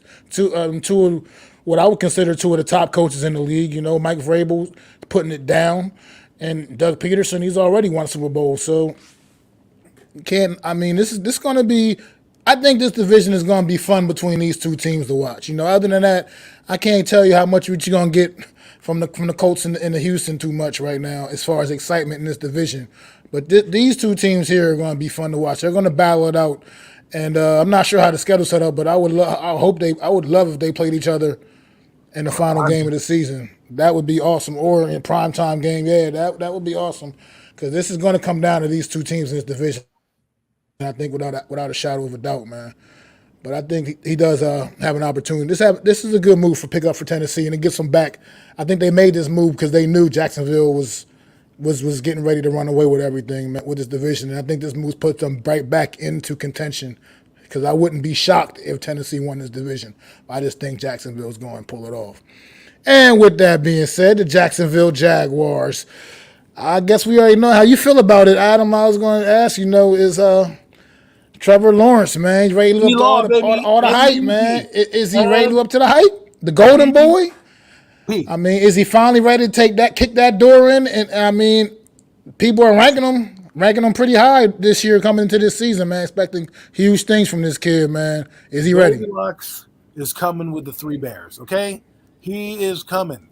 All right. He jumped big time last year, and I just think with another year under his belt, and the third year we've seen it with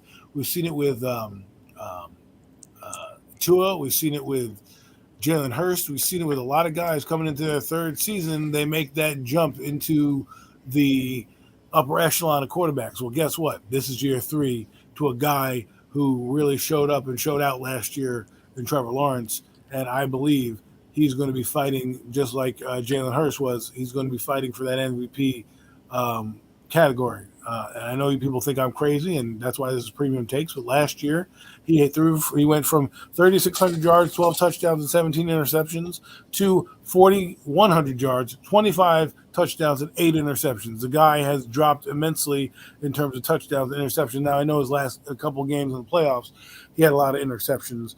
And he also had 5 touchdowns in the playoffs. It's kind of interesting to think. But he has playoff experience, right? He is going to only get better. And with Doug Peterson, I'm telling you right now, boy, we're going to be looking at a guy fighting for the MVP this season. Interesting. I don't know if you back yet, Zion? Yeah, I'm back. What was the question? You think Jackson Trevor Lawrence? Do you think Trevor Lawrence is ready to live up to all the hype? Kick Absolutely. That door in. I think this guy actually. I didn't hear the beginning of Adam's take, but I heard the last of it. Honestly, I've been following this guy since he was a sophomore at Clemson, and his junior year, whatever it was, that he went out there and he won a championship, and then he was close in his freshman year. But that being said, regardless of that, this guy has been a winner, and it was just bad that he was dealt a bad hand in his rookie season, and that what made everybody forget how good this kid is. You know, when you are like You know what people when I look at him throwing that 5 interceptions, I'm not mad at the fact that he threw 5 interceptions. I don't look at the fact I take that as a win because of the fact that a lot of quarterbacks will throw 5 interceptions, just crumble and not play the same. What did he do? He went obviously it was defense that helped him keep them in the game. But what did he do? He not got discouraged. He went up there because he's a winner and that's what he does. And he overcame the biggest obstacle of his life, the biggest football game of his entire life. And that just builds even more confidence. Now in the second year under the same system, I'm Adam, you don't sound crazy thinking this kid is gonna be in the MVP race because of the fact that look at he has who's he gonna be throwing the football to? There's someone named Calvin Ridley that's coming to be there. It's gonna appear on the Jacksonville Jaguars for the first time, guys. He has Christian Kirk, a dynamic receiver, maybe not a stud, but a dynamic receiver. He is Evan Ingram, that's personally working on some mental issues, but obviously learning and how to adapt as a veteran in the National Football League. And Evan Ingram came a long way after going to a city that we're gonna, New York Giants are gonna let you know it's the big lights, big city, right? He was depressed leaving New York and all what he had to deal with in New York, and for him to come out and make a second name for himself in Jacksonville, good job on you, Evan. And they have the defense to do it. So, yeah, Trevor Lawrence, watch out, NFL, watch out. Yeah, I don't share your same enthusiasm about Trevor Lawrence. I think the kid has got a lot of talent. He's definitely good, and I'm not. He's definitely he'll be a good quarterback. Regardless, he was a good quarterback, very good quarterback a year ago. I just think he can just has too many. He has too many of those moments. Like I said, it's the consistency in those moments. He has a lot of those moments. He has big arm, obviously can do. He has the physical tools, but I always think he has a way of getting in his own head a little bit from time to time. I'm not saying he lets it bother him, but it just happens. You know what I mean? And I think that's just gonna always kind of affect him a little bit. I Can think I I think rebuttal to he that? I think he will always be a good quarterback. Yeah, give me a second. I think he will always be a good quarterback. However, in this league, I'm just not sure. I think this year will be a little more telling because I believe this year they're not sneaking up on anybody. People expect the Jacksonville Jaguars to come in and be good. So now prove that you are truly good. And I think they can do it. I think they got the stuff. They got the roster to do it. They got the quarterback. They can get it done. They're, like I already mentioned before, they're very well coached. So, but I think this year is also a little more telling because one thing when you kind of sneak up on people like they did a year ago, it's another thing when now people expect you to be good. So you're going to truly get everybody's best shot. Nobody's sleeping on you anymore. So we'll see. This year Sounds will like be some telling for teams that Trevor we Lawrence. know. Yeah, I'm right in the middle of exactly. I'm right in the middle of you two because I do understand what Mac is saying, but I also understand what Adam's saying. I'm right in the middle, and I do have Trevor Lawrence winning MVP by 2026. Who knows? It might be next year. But my rebuttal to you, Mac, is we've seen Trevor Lawrence for 2 seasons, correct? Yeah. We've seen Josh Allen his first 2 seasons do the backyard football stuff in the playoff game, just swinging the ball, like unnecessary stuff, right? And that's what we're seeing out of Trevor Lawrence, kind of, right? But in year three, under a organization and a culture change, now 6 years later, we see Josh Allen as some people will put him as a top 3 quarterback in the National Football League, right? And that's why I kind of lean more on Adam's side. It's like we see Trevor Lawrence in a messed up system for year one, year two. Nobody was thinking that they're going to make the playoffs. They go and they fight and they make the playoffs. And now he has a Super Bowl winning coach with a defense. I honestly think that Jacksonville has an underrated defense that is really good. And with Trevor Lawrence, that is going to be in his 3rd season. So if this is the year to take the right step, it has to be this year. Because if he takes a step behind, then totally understand if he takes a step backwards. But this is the year to prove it. Exactly what you said, Mac. You have the team. Now go out there and we want to see the improvements in the way you take care of the football. Good stuff, Well, man. Good stuff. Go I ahead, look at it like this Adam. real quick. Jalen Hurts took a giant jump this year, right? And if he plays 2 games, he's probably over 4,100 yards. This guy who's playing in arguably a similar system, remember Doug Peterson came over and worked out with Jalen Hurts. He's going to be able to put up more yardage now, right? 4,100 yards in a season where he's competent. And now you're going to give him another year in a system. I just think in year 3, we're going to see another jump, just like we saw in Jalen Hurts, where this guy is going to start to be up in that Joe Burrow category, that Justin Herbert category. We're like, man, this guy's got the goods, and if Jacksonville can put it together, they're going to be dynamic. And I wouldn't want to point out, if you guys didn't see it yet, go watch the Duval 2-minute stadium thing. They're actually building the stadium in Jacksonville, and that's really special. And the Buffalo, their stadium should be done by 2026. So when you have a quarterback like Josh Allen, they'll build stadiums around you, and it looks like Jacksonville kind of feels the same for the team they're having. So let's see. Good stuff, good stuff. And fellas, we get ready to get out of here soon. But before we do, we got one more quick little topic, man. This is it. I'm gonna let you know, for me at least anyway. This is gonna be it. After the night, I'm done discussing this. I even damn spelled his name wrong in the damn thing just on the banner. I guess I was pissed off when I was putting it in there. I typo on the banner just now noticing. But anyway, y'all get the point. I'm done talking about this after this. This is it, the last time, because I have no control over it regardless. But Zion, take the floor, man. Yes. This is the first time I'm actually going to be talking to you about this, Mac, or hearing your thoughts on it outside of our text group chat.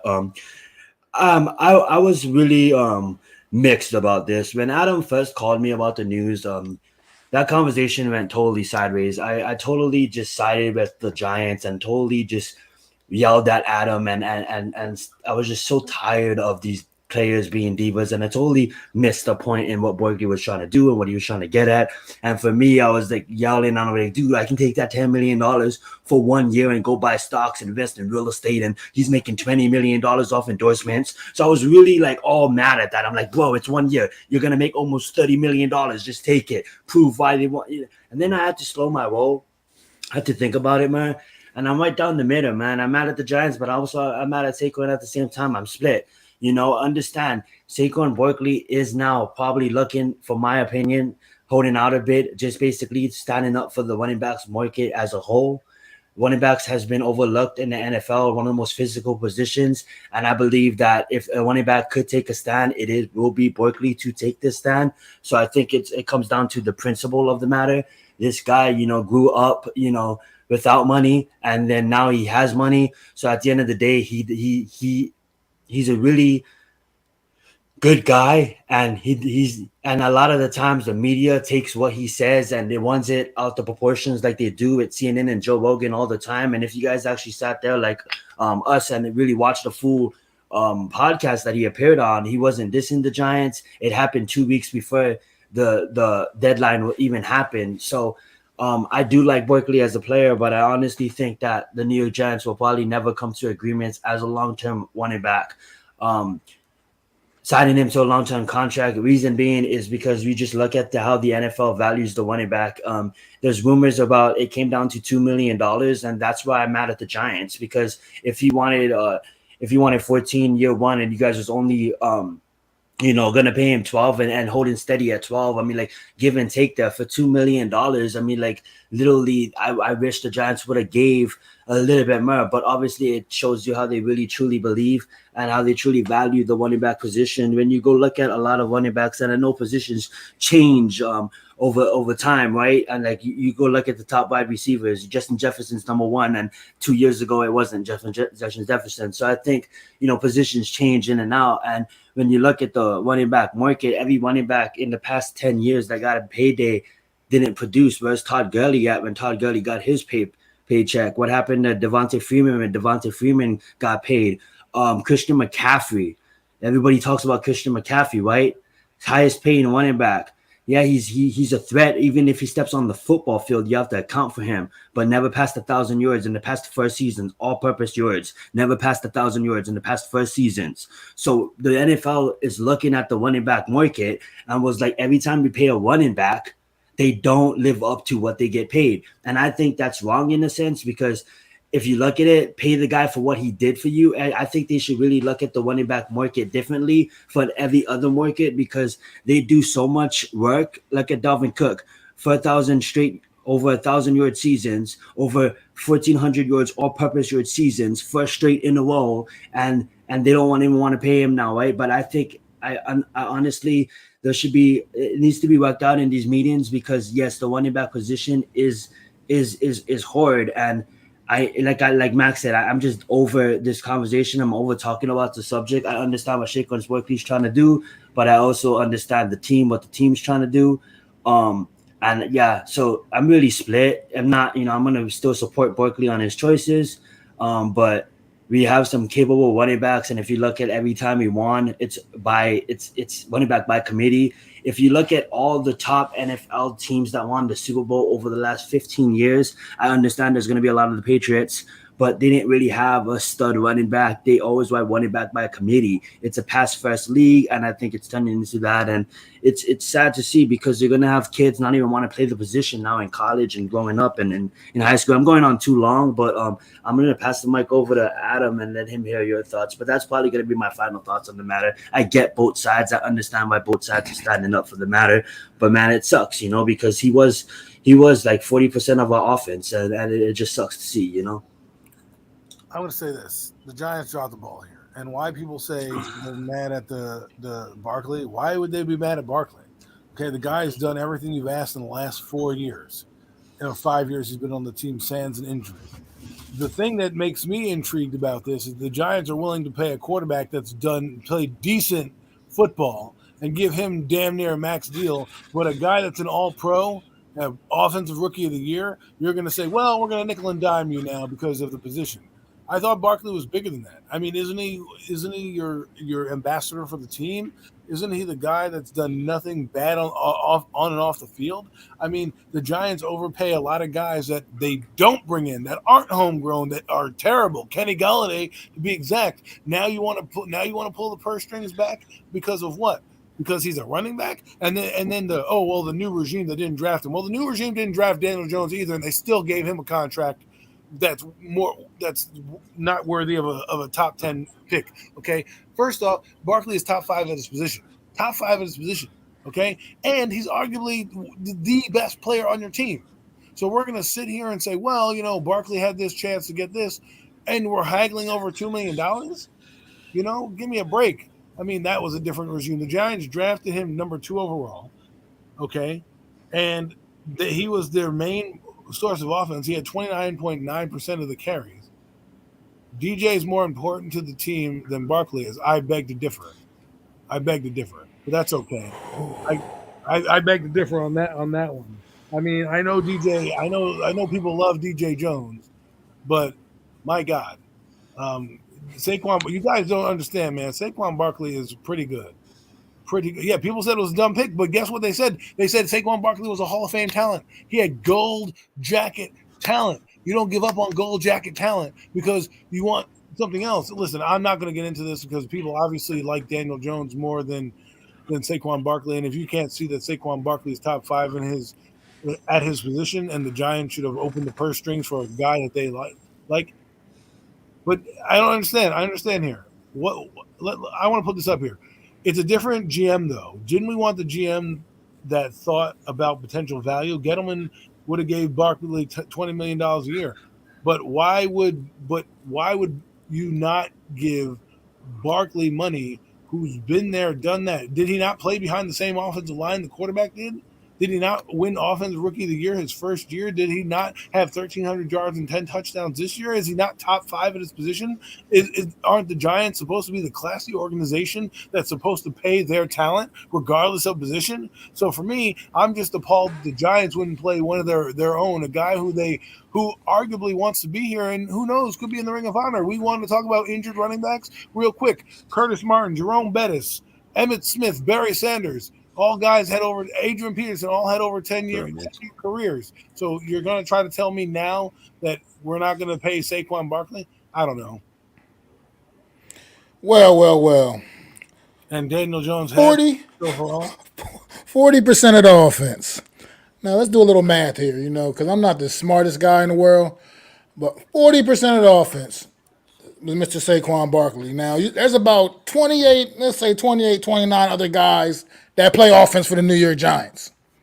And those other 28 and 29 or so other guys were 60% combined but amongst those guys.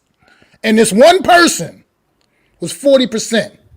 of the offense. I don't care what other teams are doing around the league. I don't care what the league says you should do. That's what Saquon Barkley means to the New York Giants. And the fact that they were, from what I was hearing, somewhat close on this. Appreciate that, Tom. You know what I mean? It means now the difference you're making is so minuscule that you might as well have just given them those couple of extra bucks. You know what I mean? Like, because essentially that's what you're basically talking about here at this point. It's, to me, it's not about what the league is doing. It's about what he means to the New York Giants and the impact he has for the New York Giants. Who cares what the rest of the league feels about running backs and this, that, and the other? What does Saquon Barkley do for the New York Giants? He makes them go. I'm sorry. And I respect your opinions and it's all good, but the reality is Saquon Barkley is an immense, he's not the entire offense, but he's a very, very big, large chunk of the offense. He has been a very large chunk of it. And he's weathered the storm, and he's been here through pretty much all bad his whole entire career with the New York Giants. He's still yet to run behind a good offensive line. Even a year ago, when we were a playoff team, the offensive line was still absolute garbage, except for Andrew Thomas for the most part. So, I mean, he's never complained. He's never cried. He's been through the ups and downs. He lost a year of his career with the ACL tear. I mean, and then people want to sit there and blame him for stepping on a guy's foot, walking back to the huddle and twisting his ankle. That shit happens. That could happen to literally anyone. It just happened to him. You know, like, the end of the day, when you're that much of the team's offense alone, just you by yourself, I mean, what's like, to me, it's a no-brainer. We need this guy back. He's a big part of what we do. I no disrespect to Matt Breida, Eric Gray, Gary Brightwell, and I guess James Robinson now. None of those guys are Saquon Barkley, man. None of them are. None of them are. None of them are in the same class as Saquon Barkley. It just is what it is, man. And at the end of the day, man, the New York Giants, to me, I love this team. I'm going to always love this team no matter whether they got Barkley or not. That's not going to make me say I'm not a New York Giants fan anymore. Believe that. I'm not one of those guys jumping off that bridge. But at the end of the day, I'm just disappointed with this move because Saquon Barkley means a lot to this organization, more than people are trying to give him credit for. He's not some run-of-the-mill running back. He's not just some guy you just replace with throw somebody in there and plug them in and expect them to give you what Saquon Barkley gives you. That's just not how it works, man. Certain guys just command what they command. And it is what it is, man. So we'll see how it works out, man. But it's gotten really ugly.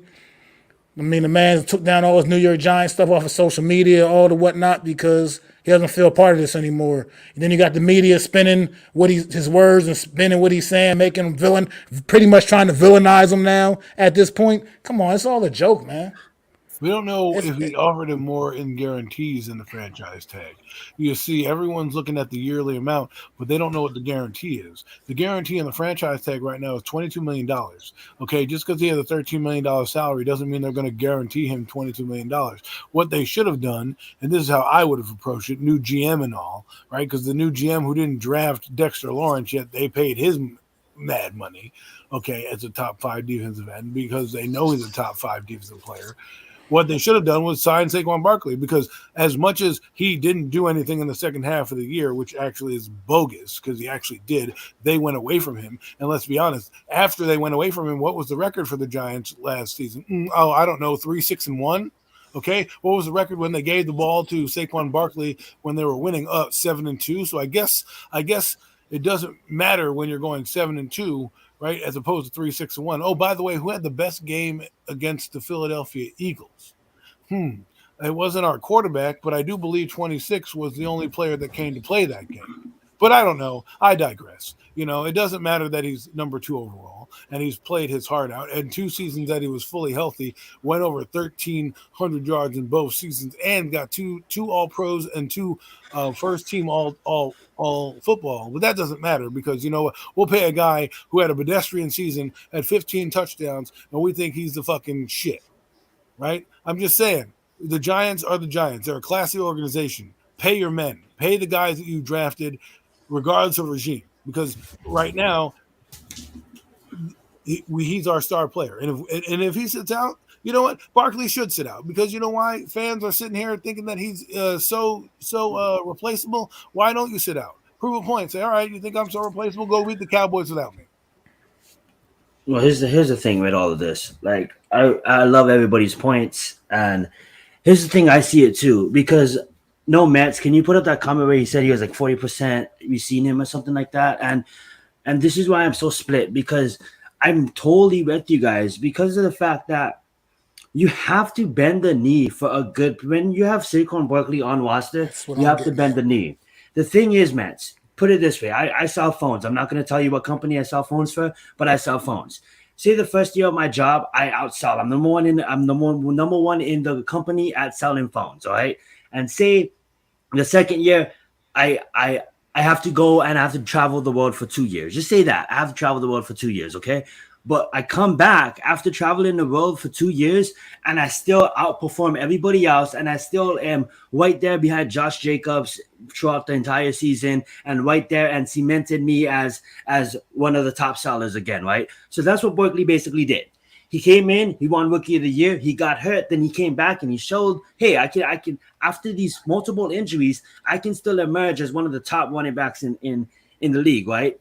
That's where I'm at the Giants. When you have someone that clearly proves that he can come off of injury and still give you that's false numbers. He didn't want that much. He wasn't trying to break the market. His most he was trying to ask for was 14. I believe it was 15 vet incentives, but he wasn't trying to, maybe 17 vet incentives, but he wasn't trying to break the market. The thing is, with that point, I totally understand where you're going and your head's at with this, but then that's where I have to stand with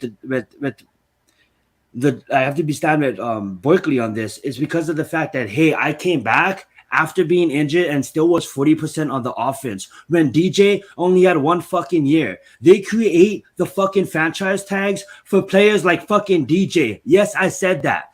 They create the franchise tags for players that had a but a year like DJ. What is DJ shown us his first 3 years?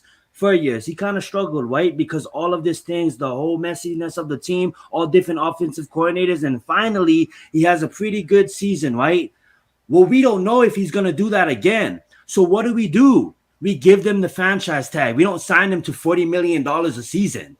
We don't do that. That's why I'm kind of mad at the Giants, because I understand the point what Adam basically said. It's like you give all this money because he had 1 okay season. We don't know if he's going to do that again. If Barkley's not on this roster, yes, Gary had a 1,300 yards in Oklahoma, I believe, where he came from, but he can't catch the ball out of the pass. He has a problem catching the ball. Matt Breida is washed. What is bringing in someone like Robinson going to do for us? Why would he leave Jacksonville? Why would he leave the Jets? And then why would he come? What is Robinson? I'm not trying to be a dick, but what is Robinson? I understand the fact that, we won Super Bowls off of running back by committee, but Barkley on this offense opens up Dan Waller, opens up Hyatt, opens up Paris Campbell, all our other receivers.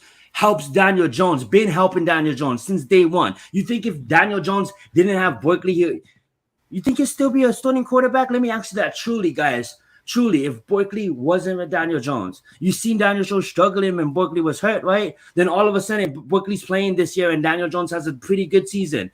People don't have to worry about Daniel Jones running the ball. They get confused because they think Barkley's getting the handoff. So Daniel Jones can go for 10 yards, and people want to shout like Daniel Jones is the most mobile quarterback. Yeah, because we have Barkley to open things up. And if he holds up, that's really bad for us. That's really bad for the Giants organization. If he does hold, people's going to see in Dallas, like Adam said, like it sucks because I want him to stand up. I want him to stand up for what he believes in. But it just sucks that we couldn't even bend the knee for the quarterback, for the position that was basically the face of the franchise that got all these young fans into the franchise. We couldn't even bend the knee for him. But yo, you do good on defense, you get $20+ million contracts. Like, you can miss me with that shit. Well, look, here's what that's a good. I'm glad you said that, Zach, because this is exactly what the hell bothers me.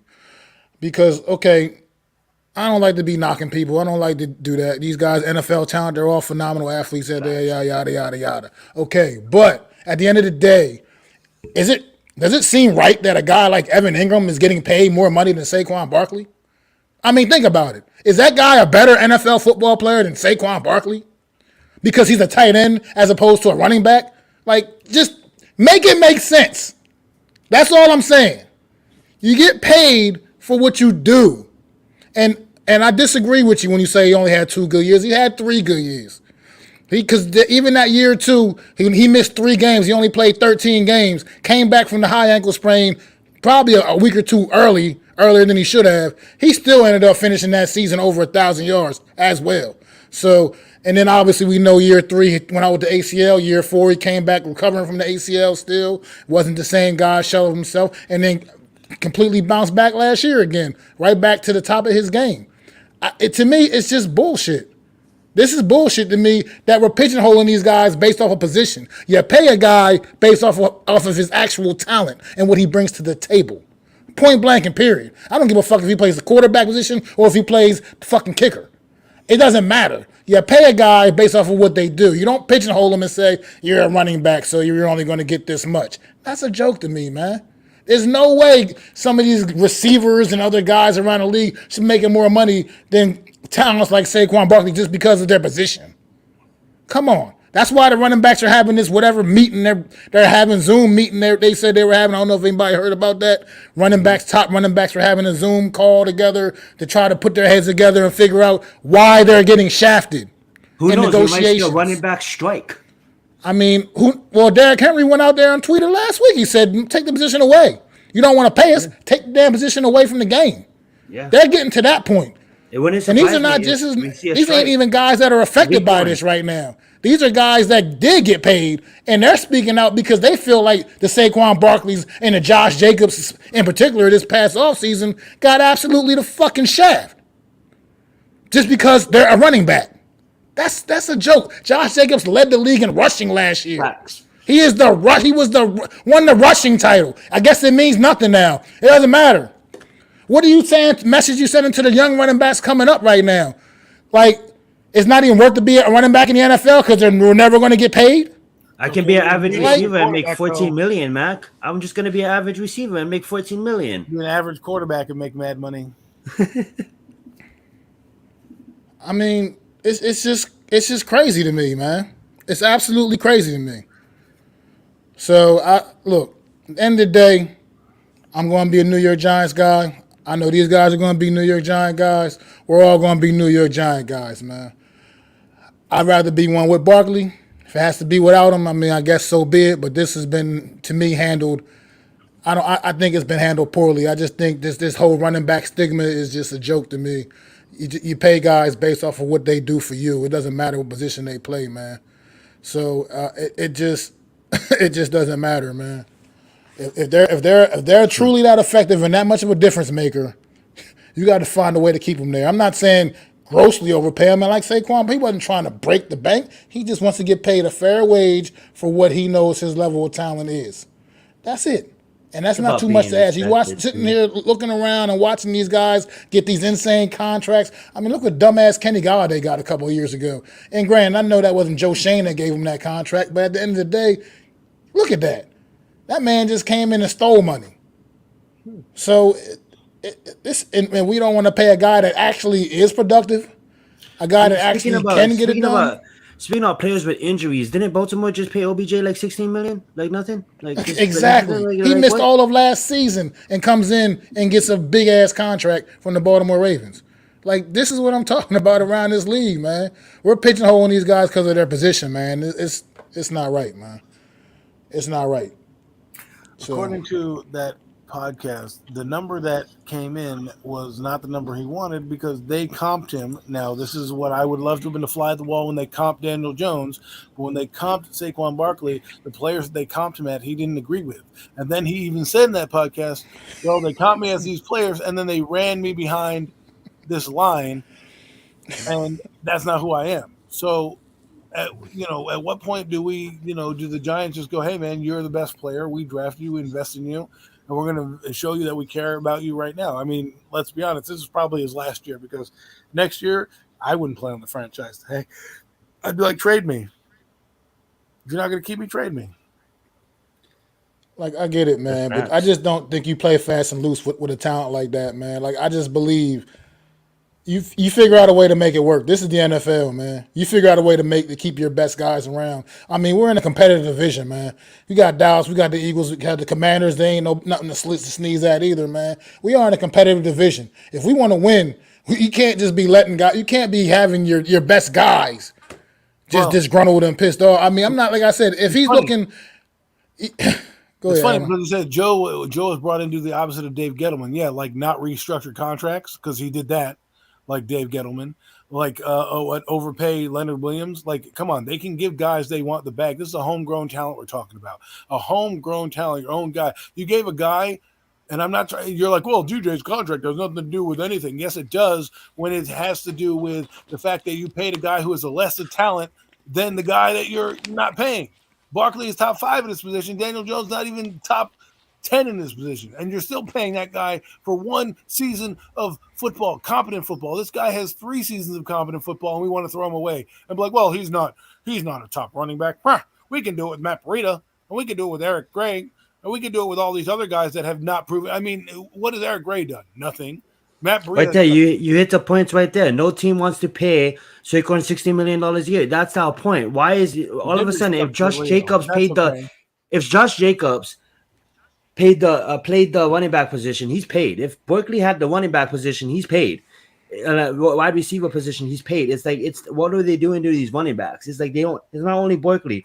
Delvin Cook can't even get a contract after running his ass off for the last 4 seasons. What they paid ranked the 20th best right guard over $18 million a season. Yeah, he's in the 20th, and Dalvin Cook is literally the Vikings offense before Jefferson. You know what I'm saying? So it's kind of like, whoa. You play the running back position, you're not going to get a contract. That's the whole argument is there. And then when you're a special running back, you think, oh my God, I play the position, but I'm the best. I'm one of the best, top 5, top 3, right? And they can't even bend the knee for me.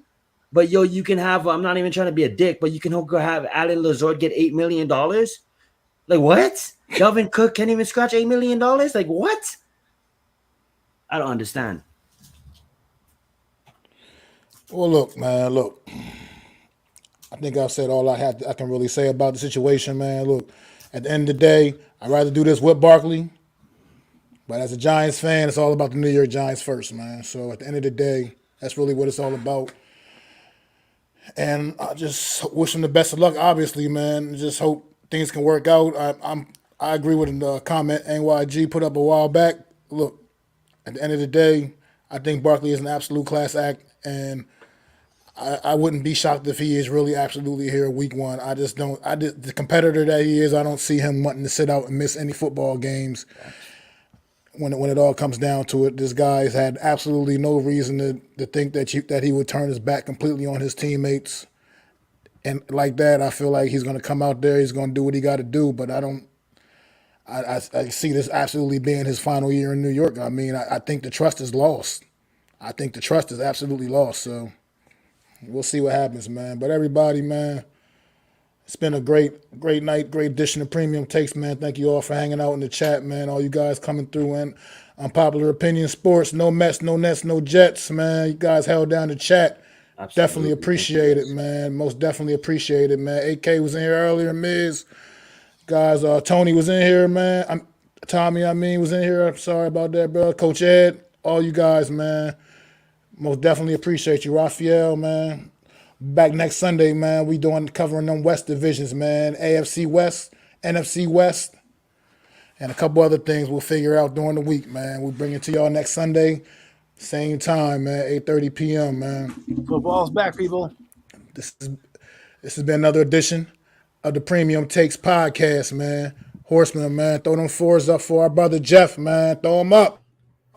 Throw them up. We love you, bro. Premium Takes, man. Hey!